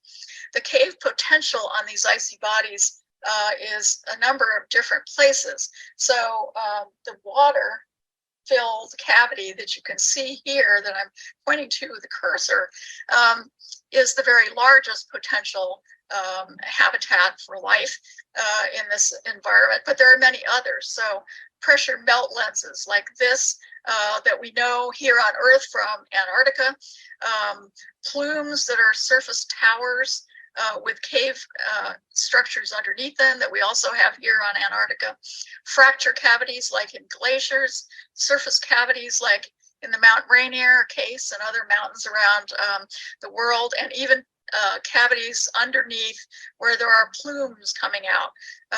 These are clearly visible on Enceladus, and they may be present on Europa. One of the things that you have to ask when you talk about trying to access some sites like this is, can you get into them?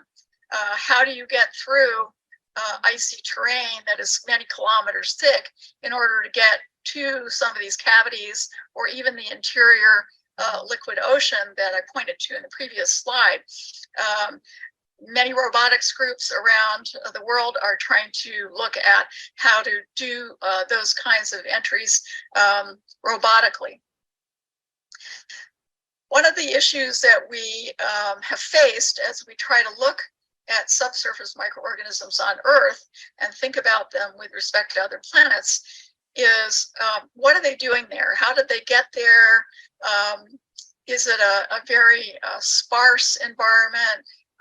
Is it a major chunk of the biosphere? And gradually over the 30 years that I've been working on this stuff, I've changed my thinking from answer A on the left-hand side, which is evolutionary losers who have to retreat to the subsurface because they can't outcompete better adapted organisms on the surface, to thinking that really what we're looking at is a permanent microbial subterranean biosphere of great antiquity. Some people have even suggested that early life may have taken hold in the subsurface. That's a much harder question to investigate, but nevertheless interesting to think about.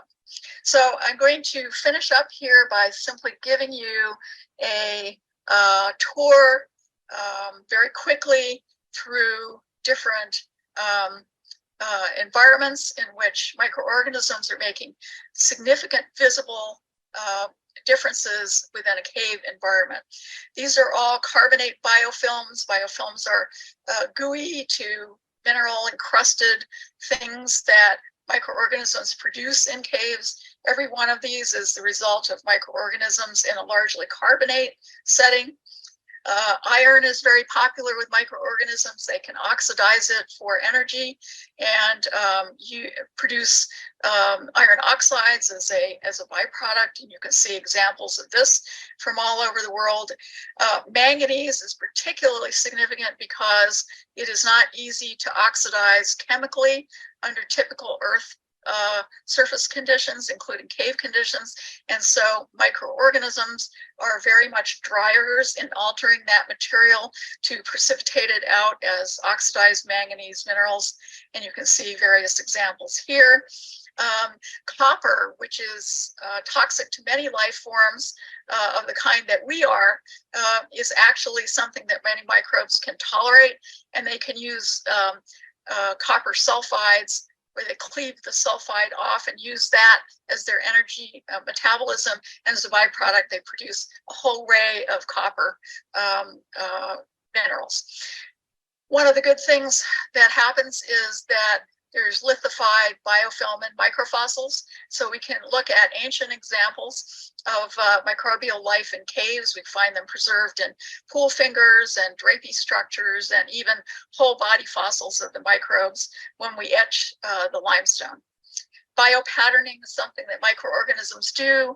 It's a self-organizing process that allows them to maximize their availability to fluids and the nutrients that fluids contain.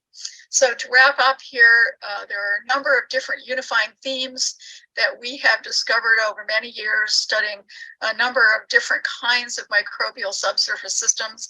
And the key here is not the individual things that I have on the slide, but the fact that no matter what the geochemistry is and no matter what the organisms are using for energy, there are a whole lot of significant ecologically similar processes that are undertaken.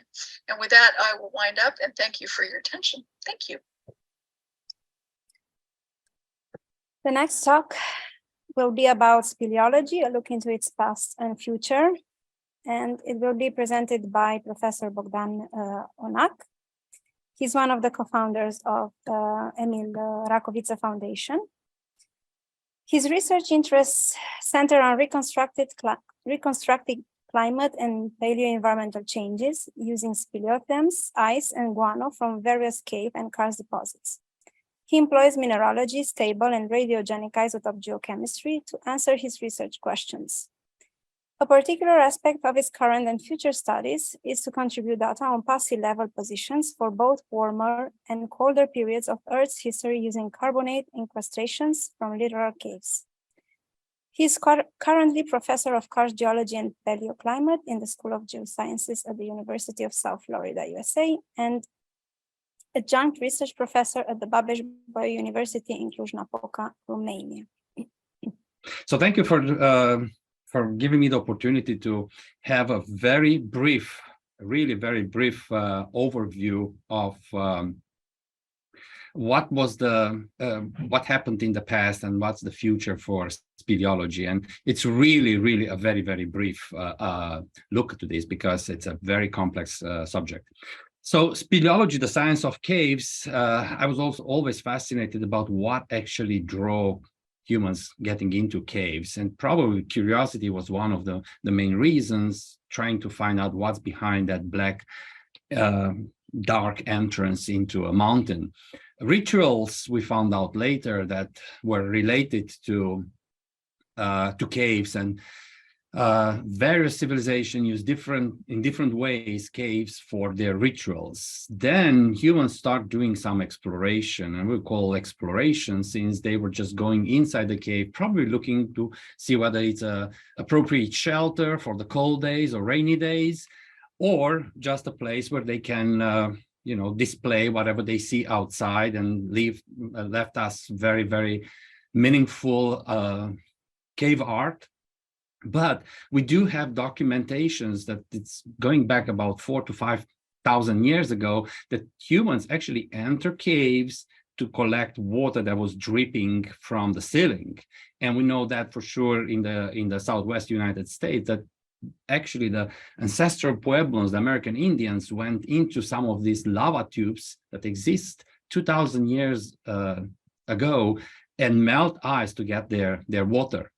Another reason the humans went into the cave was to look for raw materials, clay, salts, all kinds of other things that they were using in a daily basis.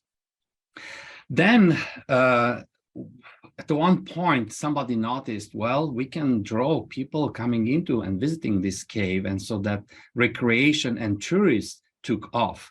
And at the beginning, as I will show later, it was primitive, but basically that was an industry that was built right there. Nowadays, some of the caves can do both of them, research and recreation. Grotta Gigante, it's a beautiful example in northern Italy, where you have a gigantic room with a path for tourists, but also sensitive instruments that measures and monitor earth tides.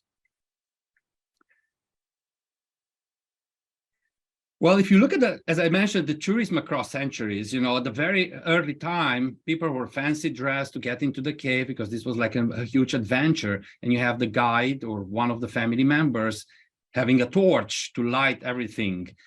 Primitive structures, infrastructure for visiting the caves, but apparently that was enough for the time being. Nobody actually realized at that time how bad torches were doing to the cave environment. And it took some time before we figured that out. And as we start moving on and caves were, larger caves were developed for tourism, now we have big avenues, paved avenues in caves like Mammoth Cave, dining rooms, deep inside the caves, incredible structures to climb up and down to see some of the features that otherwise would be impossible, trains to get us faster to the areas that caves it's most important, even elevators for caves that are deep, like in Carlsbad Caverns, and in most of these fancy touristic caves, now restrooms needs to be inside the cave. So it's a huge jump from this family gathering and visit the first 100 meters, 200 meters of a cave to caves that nowadays you have to take the train to go there. But for the humans to do the exploration, equipment was something extremely important. And again, everything started with your torch, and they realized they cannot go too far to do anything. Then lanterns came, the flame was confined. So if the wind was blowing in the cave, your light was still on. Carbide lamp came later on. There was a huge disadvantage still because you had to carry in your hand. And so if you had to climb or go down on a rope, that was really not something that you wanted. And so people realized that the lamp on front of the helmet, it's really leaving you two hands to work, but the helmet will come up into your face. Petzl, a French outdoor company, created this ingenious system where the light was coming up at your helmet. You even had the piezoelectric system to flame it up, and everything was fine for a couple of decades before we moved with the technology into lithium-ion batteries, powerful LEDs that gives you now almost 100 hours to go underground and do exploration, and even have a UV LED so that you can see minerals in UV light in the caves. Part of the exploration was also the gear that you use for especially the deep caves. And that is mainly because early time, like this example here from Kumpenaska Cave, you had to use very heavy equipment, ladders, ropes, and it was pretty difficult and it was time consuming. Nowadays with Petzl and other companies that improve the gear for the equipment to go into the cave, now it's much easier to access deep caves. And that's one of the reasons why we are now at more than 2 kilometers below surface in at least 2 of the caves in the Republic of Georgia. And exploration, probably that is not that much of this vertical gear, but lightning and everything else made Mammoth Cave system now reaching 676 kilometers. Well, for cavers, speleologists to pass the information about what they found into, it was important at one point when the science started to change things from a technological point of view. If at the beginning we had the size microscope that the Racoviță used in the Belgica expedition, now we have digital microscopes, instruments large that you need 1 or 2 big rooms to set them down to measure stable isotopes in water, in carbonates, and so forth. Now you only need an instrument of this size that you have it here. So really small scale, the technology brought that. And what this did to speleology, allow for those who wanted to do research, not only to be able at the beginning to get the sample out of the cave and measure them in the lab, but now you can basically take the instrument down into the cave and definitely in the field. A chemical instrument, an XRF, which is an X-ray fluorescent spectrometer. Now it's as small as it's a handheld, and you just point it to your sample and you can get on the screen everything you want. That's really amazing. And as you will see at the end, I'll come back to this slide because that catalyzed what Penny Boston was just talking about. Now, going back to some of the Racoviță's original, or let's say not original, but things that, places that started something. 1904, Covezel-Drac essay de biospéléologie with the Tiflocerolana being discovered right there. It's amazing because even at 1904, Cueva del Drac, although it was very little known out of it, it was already a miracle because of the lakes on the ground and so forth. Nowadays, the cave takes over 1 million tourists per year. It's one of the most visited cave in the world. But in the same time, they do a lot of paleoclimate and especially sea level changes studies and that is mainly because the speleothems, the cave formation that form in these coastal caves are very unique and allows to reconstruct sea level fluctuation at a precision of a couple of centimeters, which is tremendous. The second place that Racoviță visited once he established the Speleological Institute in Cluj was Scărișoara Ice Cave. And he visited 4 times and left in 1927. He wrote this only physical speleology paper on observation on the ice cave of Scărișoara. He has beautiful drawings in his notebook about the ice, about the cave, where you can go, how big the ice block was at the time that he was visiting.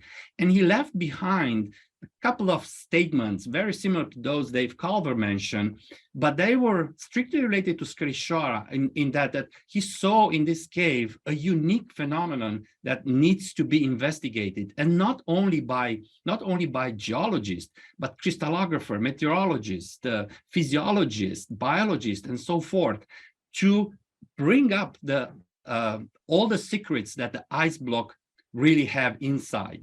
And this is this was considered, at least for those working in the Speleological Institute, as a testament. And so they started to do, and we see that over years, there was a lot of information that came off of the Scărișoara ice cave, with ice core recovered from the main room, 23 meters of ice that allowed a very precise reconstruction of the last 10,000 years of climate. But then also looking at other speleothems, cave pearls that originally was studied with nail polish to see whether they move or not, up to minerals that were for the first time discovered in caves like ikite, which is a very sensitive, temperature-sensitive mineral. At more than 4 degrees centigrade, the mineral transforms in calcite and disappears. And for these kinds of research, we used very performant instruments that allowed us to measure and investigate the mineral right there in cave without the need to take them out. Also in the ice, biospeleologists, biologists studied microbiology, bacteria, fungi, DNA, and there are lots of papers and enigmas that are still in process of studying.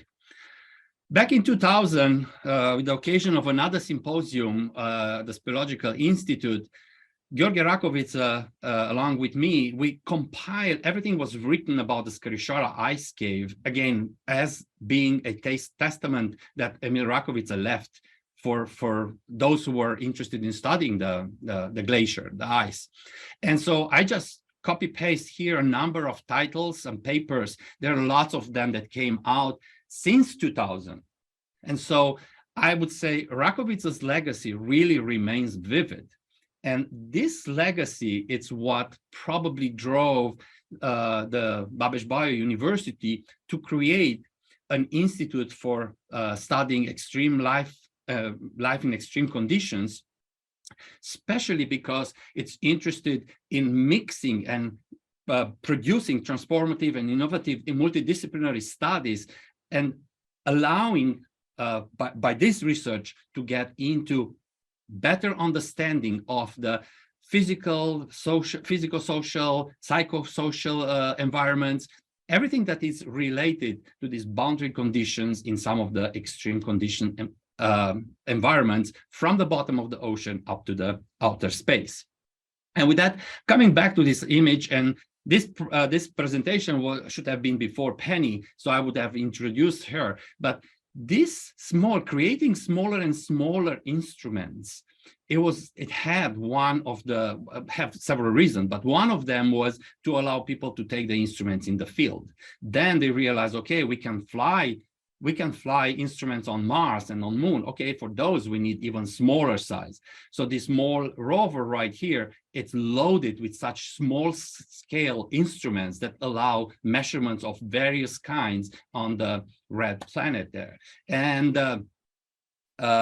why would that be interesting for speleology? Well, it is because apparently, as Penny mentioned, speleology, it moves out into the outer space. And that is mainly because of the lava tubes that we are studying now on the Earth.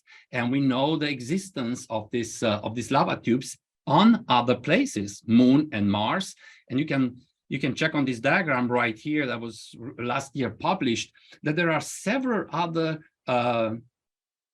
planets and satellites where subsurface access points, so small collapses of the ceiling of the lava tubes occur. And so they're in kind of inventory of this. So the next step would be for these ones to be characterized better, trying to get better imaging of the entrances and maybe something that you can see inside. But the real next step is creating robots and drones that are equipped with the small size instruments, allow them to go inside and see what's inside the atmosphere, what the concentration of gases is.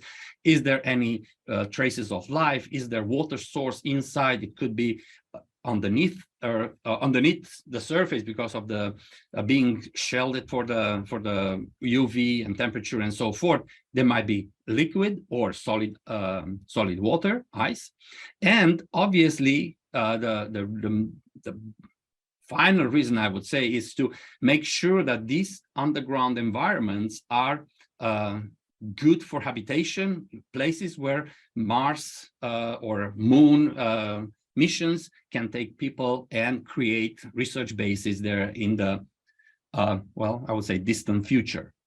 So speleology, I mean, it's really a lot of things to say about, but I would summarize and in having increasing and improving the lighting system, the equipment to get into the cave deeper and deeper, and the technology, the interdisciplinarity work between engineers, scientists, and whoever inventors create these small size instruments that allows us to take them into the caves, into remote places, deep in the oceans, volcanoes, and so forth, that kind of makes the life of speleologists or the scientific speleologists a little bit better, allowing them to collect and interpret data from extreme environments. Lava tubes being one of that. And I thank you for attention. Thank you, Bogdan.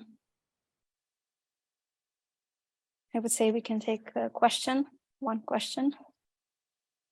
Yeah, Bogdan, I have a question. Makes me curious. You've been around speleology for many years now, and as you presented, the technology has changed so quickly. If you look back, is there one thing that you would have done differently now, knowing the technology today? Because sometimes we feel like we spend a lot of time in science doing things, and then 10 years later, we can do exactly the same thing in much less time. Well, that's a good question. I would say now that I'm looking back, I started to learn that in, I don't know, probably 5-10 years into start doing real science in caves, is that once you collect a sample, you need to document it very well and preserve that sample, because you never know when you go back. And it turns out that now having samples that I collected before even getting in college, it's so useful because I can use them. At that time, there was just no way that I could do a chemical analysis because I would have destroyed everything. And even for my PhD, if I look back, I use stalagmites and I would take like 10, 15 milligrams or grams out of it because the instruments were at that level. Now I need a few micrograms and I would do a better job. So I would say, yeah, I would have done a more different, a lot of things, but in a way happy that I thought about building my own repository of minerals. And so I'm like 2,000 something samples, for instance, and I can go back to those and do things that probably I've done with a less performant instrument, and now I can do that with much, much better stuff. So I would say for those who are doing research, always should think about that. And yeah. Thank you. And that's certainly the perfect example of what probably Penny Boston is dealing with every day, sample return missions and the cost of a mission in space. Would you be able to address a little bit this issue of the cost versus the investment versus what we get back, investment on return? It's a lot of money.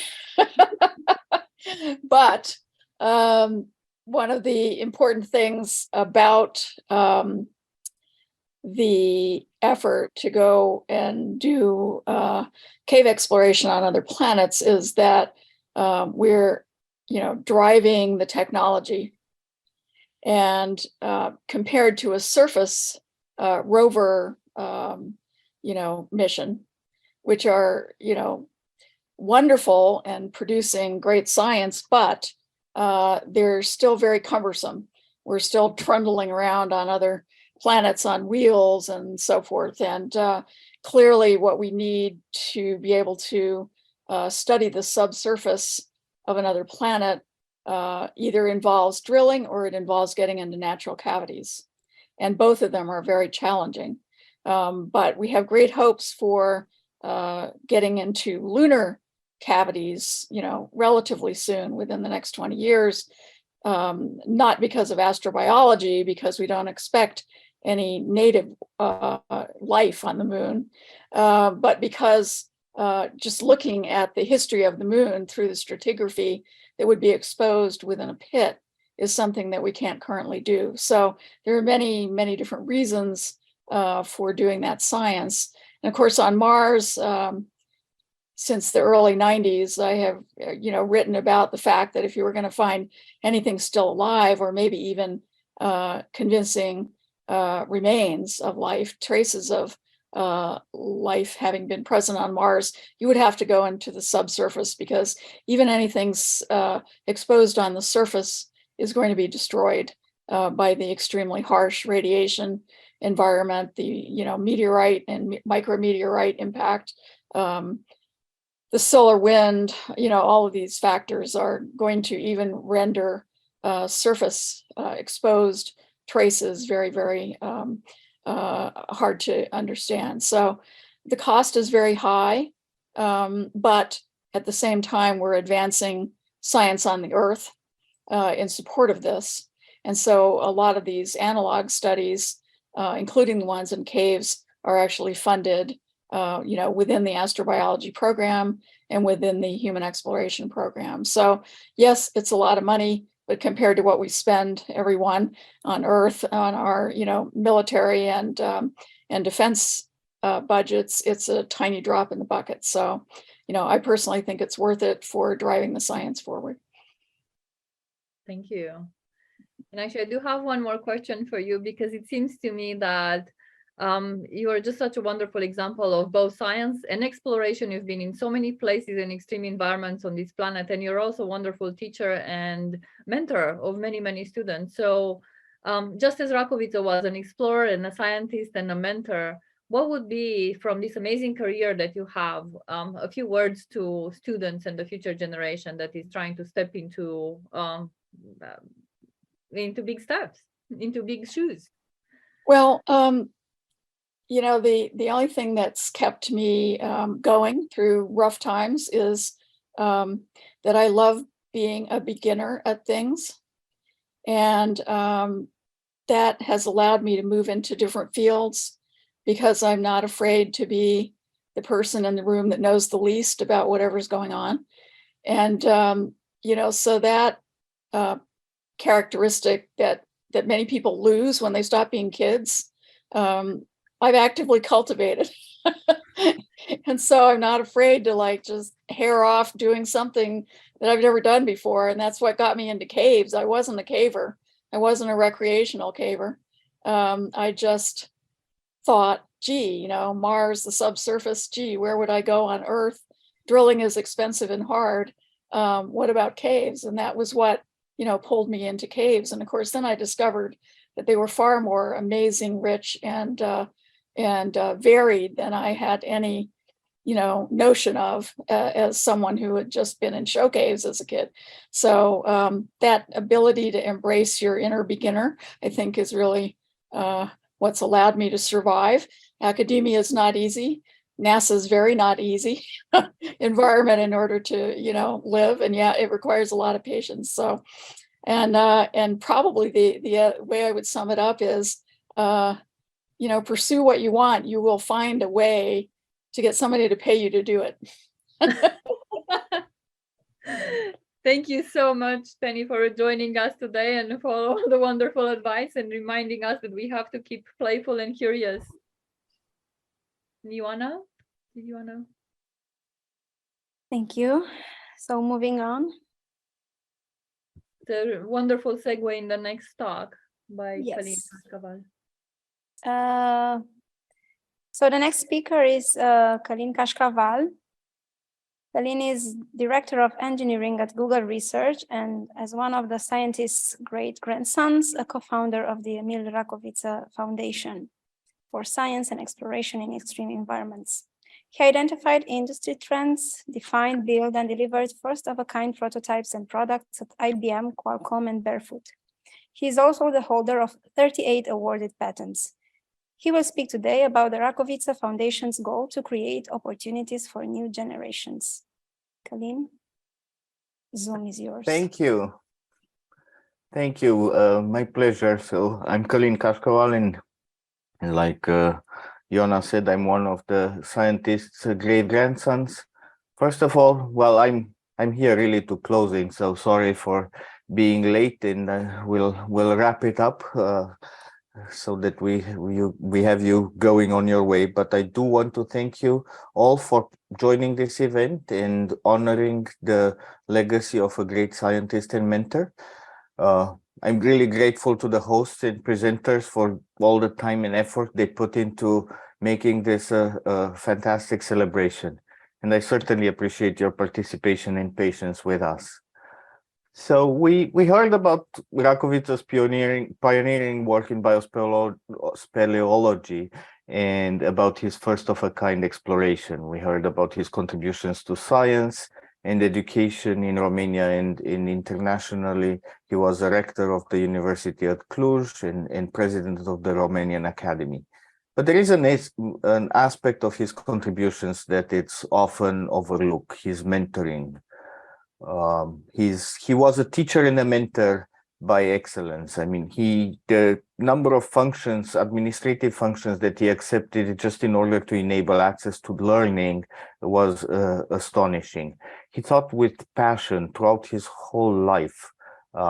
During the war, I mean, he was retired, yet he spent time to mentor the collective at the department and try to ensure that learning continues in the department. I think the whole mentoring is best illustrated by his bequest that he leaves to the young people in his academic will, which reads like, "I will leave you with love for your country and its language, love for science, complete trust in the scientific method, the courage to always tell the truth regardless of circumstances, and lastly, boundless optimism based on the faith that humanity is not as stupid as to dig its own grave." I mean, he was a visionary indeed. So we established the Racoviță Foundation for Science and Exploration of Extreme Environments with two main goals in mind. One is promoting Racoviță's legacy of education and mentoring young researchers.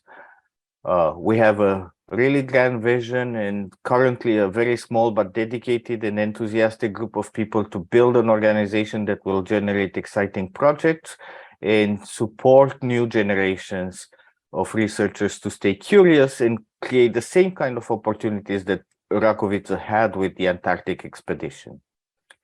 And the other one is to actually preserve, digitize, and disseminate his work and contributions to science and society. We live in a digital world, a much more accessible, smaller world than it was during his time. His efforts to create international movements and communities involved writing letters, and that would take weeks to reach their destination. Today, with email and instant messaging, this is a lot easier. So easy that we tend to ignore it. When in fact, the effort that it takes to build international communities is by no means any smaller than during his time. And we believe that following in his footsteps, raising awareness, building international communities is the honor that his timeless legacy deserves. So should you decide to help to accomplish this vision, please get in touch and let us know. And I want to thank you once more for your time and attention and patience with us. Thank you.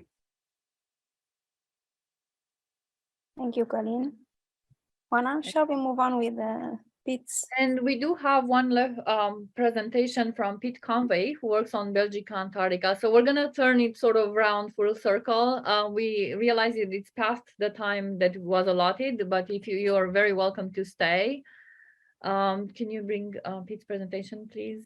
He is probably on his flight to Chile right now. He was kind enough to send us the presentation ahead of time. Pete Conway is a terrestrial ecologist with more than 34 years experience with the British Antarctic Survey. And something amazing that Pete has that I think very few people on this planet can boast is a record of 19 Antarctic summers and 1 winter, and also multiple Arctic periods of teaching and research in Svalbard, Greenland, and Russia. He's an individual merit senior research scientist at the British Antarctic Survey, where he leads the core of biodiversity evolution and adaptation team. He's part of the science management team responsible for international interactions. And he's really a pioneer of all programs Antarctic. If you look at his bio, basically all these programs that are driven through the scientific community on Antarctic research are evolution and biodiversity, regional sensitivity to climate change, state of the Antarctic ecosystem, and the Antarctic, the advisory group on Antarctic climate change and the environment. So he's really one of the people who brings up the fact that climate affects the whole globe, and working at the poles is really important for us to understand the past and the future of the planet. He's also a lecturer in many different places, University of Birmingham, across the globe, University of Birmingham, Malaysia, New Zealand, and South Africa. And here are the 2 maps are actually his connections all over the world, first in the UK and then all over the world. He's right here, right now, where you see that arrow right there. Hopefully, maybe he will join us during the talk, but we are ready to actually present his talk.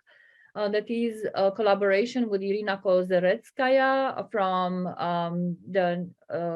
Ukraine, who's also working in the Antarctic.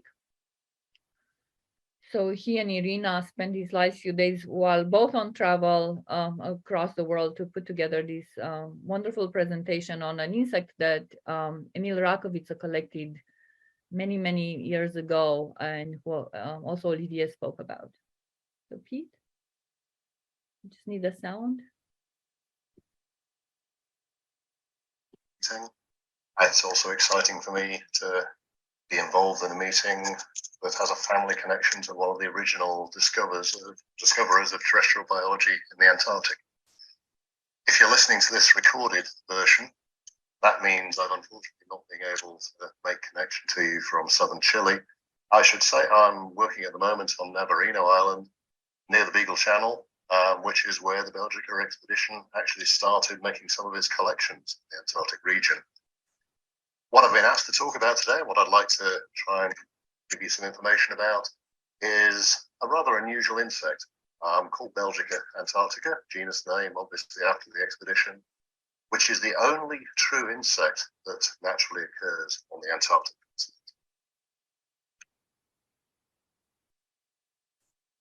The Belgica expedition, I guess, had presentations that give a lot more detail on that in itself. Right at the end of the 19th century, it was one of the first scientific expeditions to explore the western coast of the Antarctic Peninsula, which is what we remember it for. It also did some quite extensive work in the far south of South America, in the southern Patagonian channels around the Cape Horn archipelago. On board was Emil Racoviță, who was responsible for making some of the first collections of a number of the terrestrial invertebrates that exist on the Antarctic continent. He wasn't the taxonomist who described them. He collected them and he passed them on. He passed them on, particularly the insects. He passed on to a taxonomist called Jacobs, who made formal taxonomic descriptions of a number of these species. In particular, this wingless fly, Belgica antarctica, is a chironomid midge. It's the same family as the swarms of midges that you see flying around riverbanks and under trees in Europe and elsewhere in the world. This was the first insect to be described from the Antarctic continent, and we actually now know that it's the only true insect present on the Antarctic continent.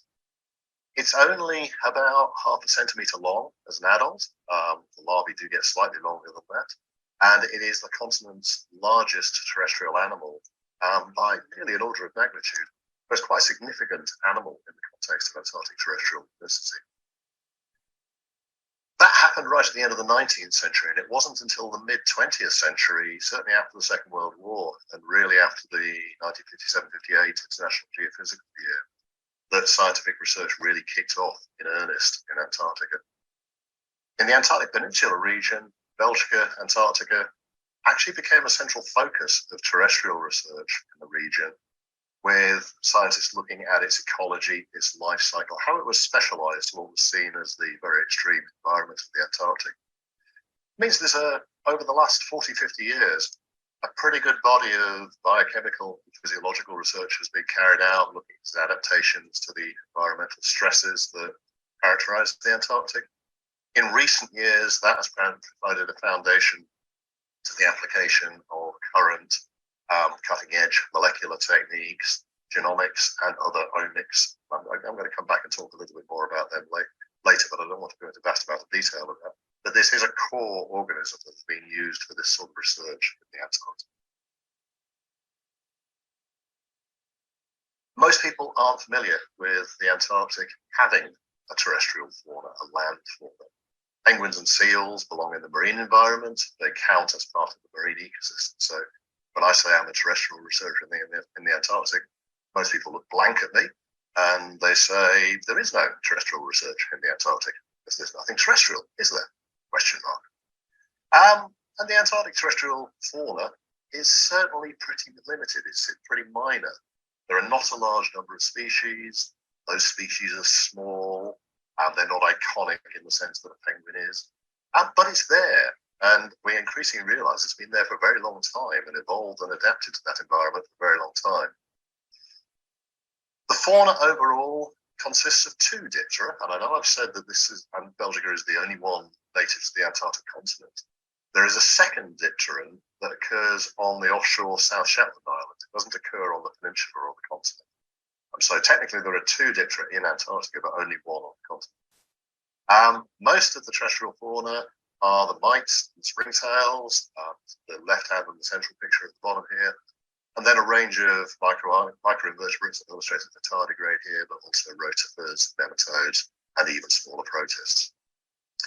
As a side note, if you look at the central picture at the bottom, you'll see that there are 2 species of mites there. The black one is one called Alaska's Etes. It's an oribatid mite. It's the second largest terrestrial invertebrate in the Antarctic. And it's an algal grazing oribatid mite. Now, we may say Antarctic systems are unusual, but you can relate them to other ecosystems. They've got all the same sorts of things, producers, consumers, predators, and so on. Alaska's Etes is effectively the elephant in this ecosystem. And the springtails at the bottom left are effectively, they're also algal grazers, are effectively the gazelle. So the orange mite is actually named Gamacellus racoviță. It's actually named in honor of the subject of your meeting. This is one of the only predatory mites in the Antarctic. It doesn't actually predate those black knights, it predates the springtails. And you could regard that as the lion of the ecosystem. So there is, although these things look simple, there is the same ecosystem structure to what you get elsewhere. All of this fauna remains in place year round. They're obviously not migratory. That means they have to be adapted to the conditions they face year round in the region. They, even though small, they are key contributors to the ecosystem processes and functions in this region. And a particularly important one there is decomposition, breaking things down, releasing nutrients back for future use for organisms. Decomposition is a rate-limiting process in Antarctica. I'll come back to that if I remember later on. Like virtually all ecosystems, only a minority of species have been studied in any detail, whether that be in the field or the laboratory, but they are typified by extremely well-developed stress-tolerant adaptations. So, you were wondering I was going to introduce you to Belgica at all. This is the fly we're talking about. So 2 pictures of mating pairs. You can see that they are sexually dimorphic. The males are smaller, actually a lot more active. The females, containing the egg load obviously, are probably 2 to 3 times the mass of the male, more or less the same physical dimensions. They are wingless. I quite often get pictures from visitors to the Antarctic saying, oh, look, I found an ant in the Antarctic, because they run around on the ground surface. And at first sight, they do look very like ants, but they are actually chironomid midges. They have extremely reduced wings. They've not entirely lost their wings. They are extremely reduced. So they're called brachypterous is the scientific word for it. The larvae are typical midge larvae, little maggot-like things up the top left. And as I'll show in the next slide, they can be found in a wide range of habitats. They are very tolerant of submergence in freshwater, actually also in seawater.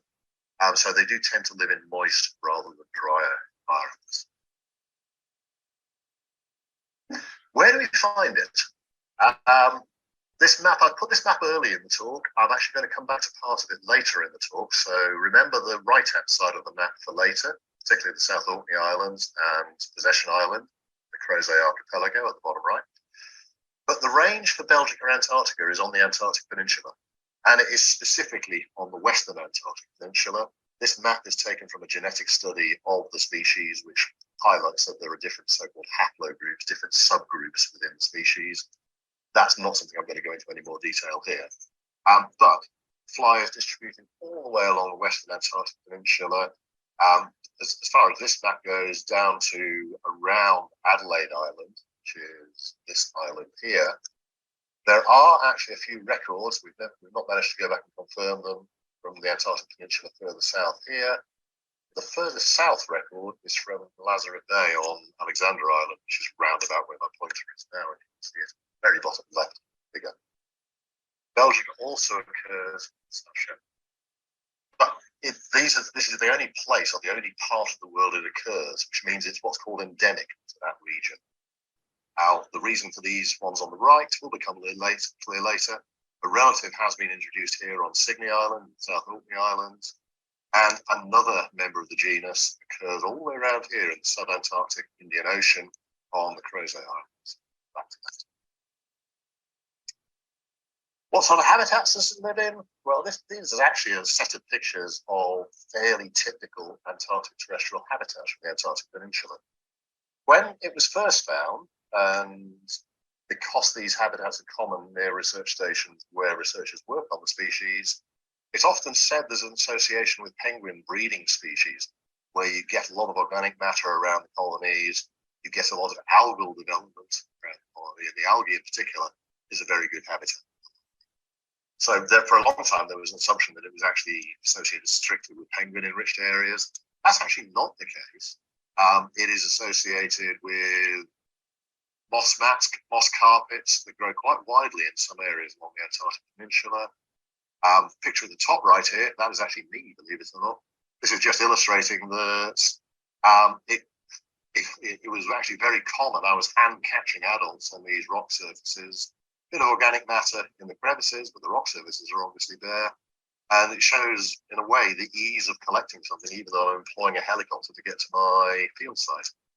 And again, a colleague collecting the bottom right here. It also occurs in wet habitats or around wet habitats. So this is like algal growth, cyanobacterial growth in a small drainage channel, which provide habitat for larvae. So it's actually quite widespread when you know where. Now, I've mentioned that Belgica has been used in a very wide range of biological disciplines to study adaptation. I'm not going to go into more detail about this talk. I'm going to pick on, if you like, a pet subject or a favorite subject of the research I'm involved in, because that has ramifications for lots of subjects. And this stems from the fact that Belgica is endemic to the Antarctic Peninsula. If it's endemic to somewhere, the obvious question is how long has it been there, and how is it related to other species in the same general group elsewhere, initially in sort of South America, South Atlantic region. You can take that question more widely. This is a subject that has become a lot easier to address with the advent of molecular biology. And in the early 2000s, what's commonly called a molecular clock approach was applied to a number of fly species in the Antarctic Peninsula, Scotia Arc, Southern South America region. Molecular clocks are a way of looking at the rate of accumulation of mutations in DNA. So that you sequence particular genes, you basically see how many changes there have been at time. And broadly, you can say that mutations happen at a certain rate, a certain number of base changes happen every billion years, let's say. When this was done in the early 2000s, the broad general assumption is that all terrestrial biology in Antarctica was actually probably post-glacial in its origin. It would have colonized from somewhere to the north as ice retreated last glacial maximum. So when this was first done, the expectation is that divergence dates would come in the tens, possibly hundreds of years.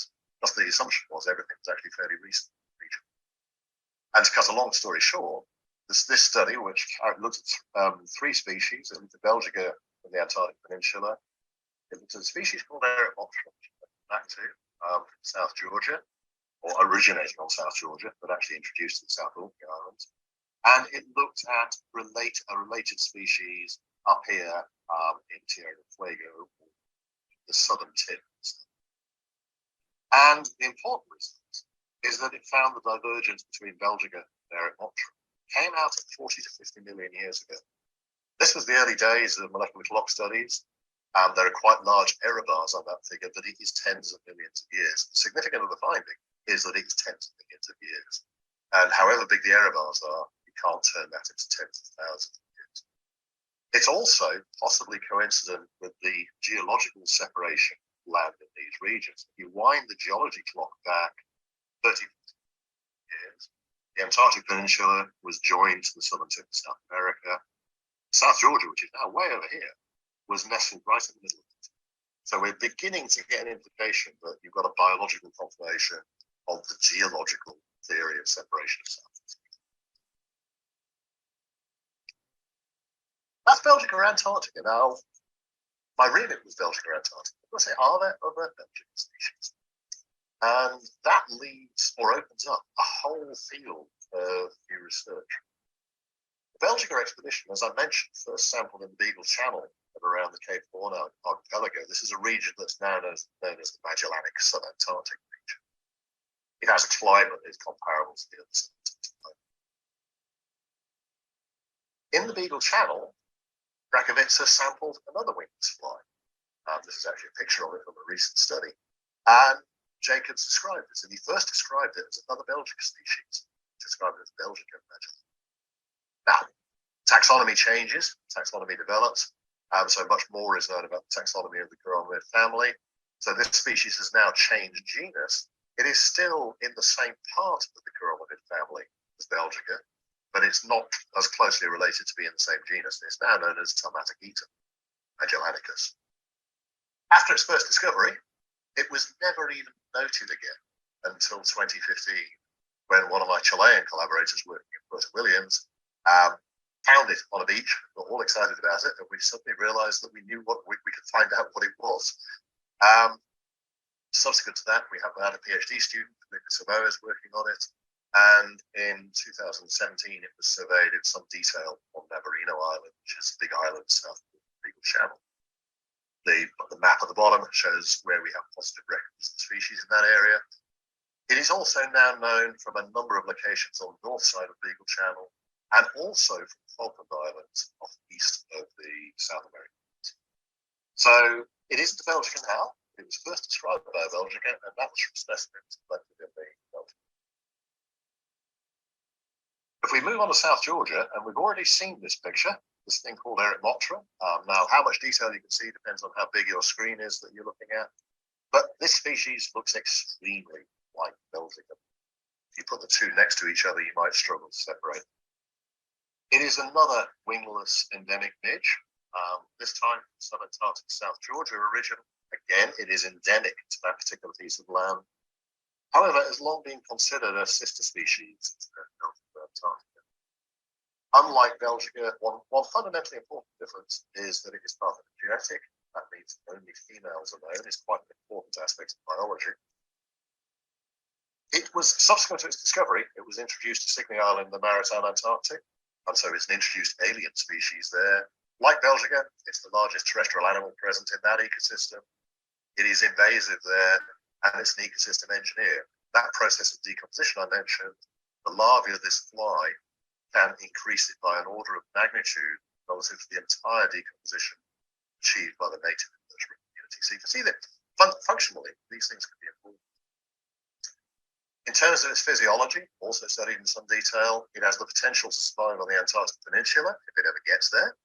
And because it's asexual, it can reproduce more rapidly and over a longer timescale than Belgica, which has to emerge and find mates. That means it could possibly outcompete Belgica. There is a potential biological threat there. The final point, I've been sort of not saying explicitly to this point, but it is an important one. Molecular studies actually indicate that although this thing is called Eretmotra as a genus, it is actually, in molecular terms, a member of the genus Belgica. And this rather small chart at the right indicates where the members of, how the members of Belgica are related to each other. All of these ones at the bottom are Belgica Antarctica from various parts of the Antarctic Peninsula. This big group here is Belgica albipes, which is a species on the Crozet archipelago, Session Island. Remember that map earlier on. And this little offshoot here, which is definitely part of this group, is Eretmotra, South Georgia. So yes, we actually have one real Belgica, other than Antarctica. We've got albipes. We have one that should be a Belgica, Motra, and we have one that was a Belgica and is now called Telmatogeta. We've got a whole group of these things. So bringing that together, it has to be a rapid talk. This was actually a rapid talk. But where do we go next? What has happened over the century and more since Emil Racoviță made these discoveries of small, seemingly unexciting invertebrates in this extreme? Over a century after its first discovery, Belgica Antarctica itself is essential, has been described as a model organism for research in multiple disciplines of extreme environmental research, particularly related to stress tolerance responses. This research, or research underpinning its ecological, biochemical, physiological adaptations to environmental stress, is now giving foundation to the application of multiple omics techniques. Everyone's heard of genomics, also transcriptomics, metabolomics, all sorts of things. Now, Belgica is being used at the leading edge of this type of study. The genomic studies I mentioned and other omic studies focusing on Belgica and the other species I've mentioned and other close relatives are actually leading a sort of revolution in teasing apart evolutionary processes and adaptations to environmental extremes. Now, the sort of phylogenetic trees I put on the maps I put up, they get combined into a discipline called phylogeography, which is molecular biogeography, basically. And studies trying to understand evolutionary divergence, current and past distributions, colonization history. These studies of Belgica and its various sister species are and will greatly increase understanding of Antarctic biological history. They also have a very important cross-fertilization and glaciological research. Glaciologists are trying to better define the history of Antarctic ice sheet extent. Plainly through the Pleistocene, that varied widely through glacial maxima, glacial minima. But the fact that we have endemic species like Belgica living in these areas mean that there has been terrestrial habitat available throughout that time. That's a very important conclusion to draw. And if we know the timescale on which Belgica has been in those habitats, and we know the molecular relationships between Belgica from different parts of their overall distribution, we can start pointing to where ice-free ground must have remained even at glacial maxima. And that gives a sort of biological constraint for where you can put ice. Finally, we're obviously in an era of climate change, vast amount of publicity and research applied to that. Work on species like Belgica, data from multiple disciplines, are vital for predicting future species distributions. Will Belgica's distribution change? Will other species colonize the Antarctic Peninsula? Will they compete with it? And so on. All of this is vital for developing effective future Antarctic conservation strategies. That I say. What I will say is this is just touching scratches. It's a very big field of research. Everything I've said is drawn from a series of reviews over the last 25 years that have documented the state of research on these, not necessarily specifically Belgica, the top one is specifically Belgica, but also the insects and some of the other arthropods that occur in the Antarctic region. So these are 3 review papers. And as a first instance for anybody who wants to go any further, I would point you at these papers as very good literature sources of different disciplines of this research. So at that point, I will thank you very much. I do hope you don't have to listen to this, and I do get to the meeting in person, but I hope you're having a very good meeting, whether I'm there or not. So thank you very much. Peter was not available to join us. He probably didn't make his flight, but we thank him for this presentation that sort of wrapped up this story that we started 125 years ago. It's a story of time from 125 years ago to molecular clocks today. Also a story across space from deep Earth to all the way to outer space is shown. And a story of expertise that involves absolutely everybody, not just scientists, but technology, engineers, sailors, crew, everybody, and everybody else. And this is so beautifully represented in this group of people that join us today, that we all span across space and time zones all across the globe. And thank you, everybody, for joining us, especially people from New York, Carol Smith, Julian Sancton, Olivier and Charlotte from joining us from Belgium, Penny from joining us from New Mexico.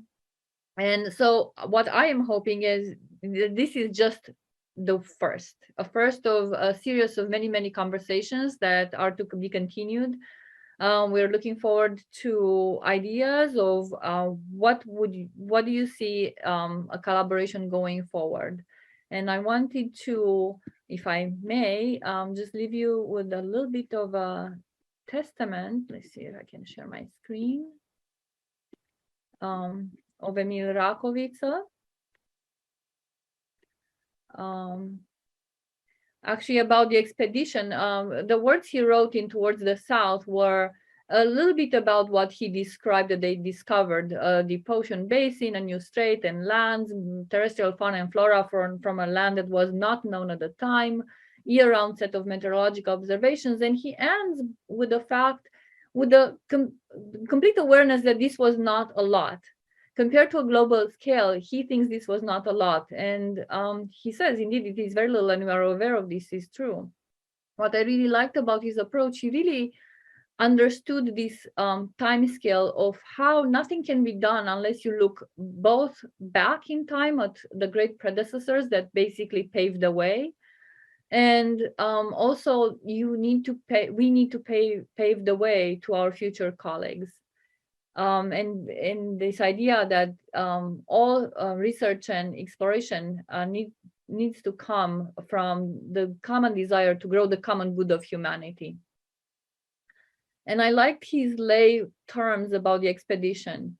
Once there were only 19 people who left for Antarctica on a small and shaky ship to explore the South Pole. They were neither wealthy, nor powerful, nor famous, but they were aware of what they were going to do, and they knew what was awaiting for them. And once there, they made mistakes, and they were subject to human weaknesses, but they worked as well as they could, and they did all that they could. And only 17 came back, telling themselves that their deaths of their dear companions and their own suffering will not have been in vain, that they could add a little stone to the building of science, to that source of light, of truth, and of justice that guides humanity towards better times. And now we know that in that place of truth, everything has a place: science, writing, art, and the collection of data. So with this, I would like to close this meeting, and we can probably stop the recording, but if you wish to stay on for a short table discussion, if you wish to share anything, and actually say hello to many people that we meet online for the first time, and also goodbye, we can keep the meeting open for a little longer. Jona, you can stop the recording if you wish.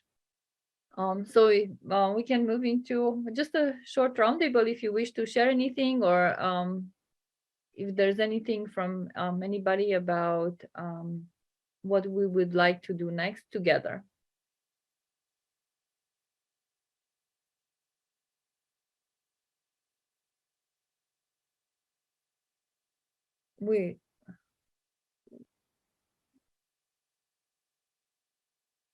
So yes, we actually, we do thank deeply to the Romanian Academy, to the university that has been hosting this, to all the team and administrative staff from the Faculty of Biology and Geology and the Faculty of Geography, and the Clever Media and Revista Natura, and the organizers of this meeting, and literally to all the speakers who so kindly sent presentation and spent time to put things together to honor Emil Racoviță in this week of his both birth and death.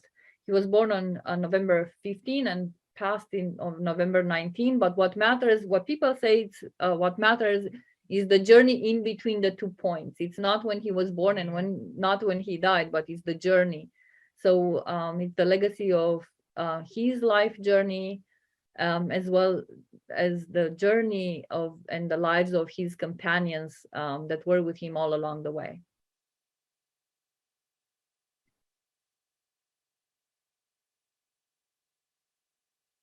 So I promise that we will keep in touch. We'll write to each other again. And unless somebody else. No, just thank you very much for organizing. This was a real pleasure. Julian, it's such a delight that you wrote the book, and I'm really looking forward to keeping in touch with you and doing more and mining the data, and also with Olivier and with Carol. There is so much data to be mined in our documents that will for sure get back in touch. Absolutely. See you in Romania. Yes, absolutely. We will host you. we recommend the book of Julian Sancton. Merci beaucoup. Because we have both screen, but we were impressed by the work of Julian, who make a lot of research, make a very interesting and correct analysis of the character of the people, and that's quite important to understand the psychology of everybody. And he made a wonderful book. And if anybody asks me what book to read about the Belgica expedition, we will always say the book of Julian Sancton. Okay, and many thanks for your fantastic program. We were very impressed also on the presentation on the cave and the future and the other asteroid. It's really interesting. Thank you for the next time. Bye. Thank you. We wish everybody a wonderful rest of the day, and we'll see each other soon.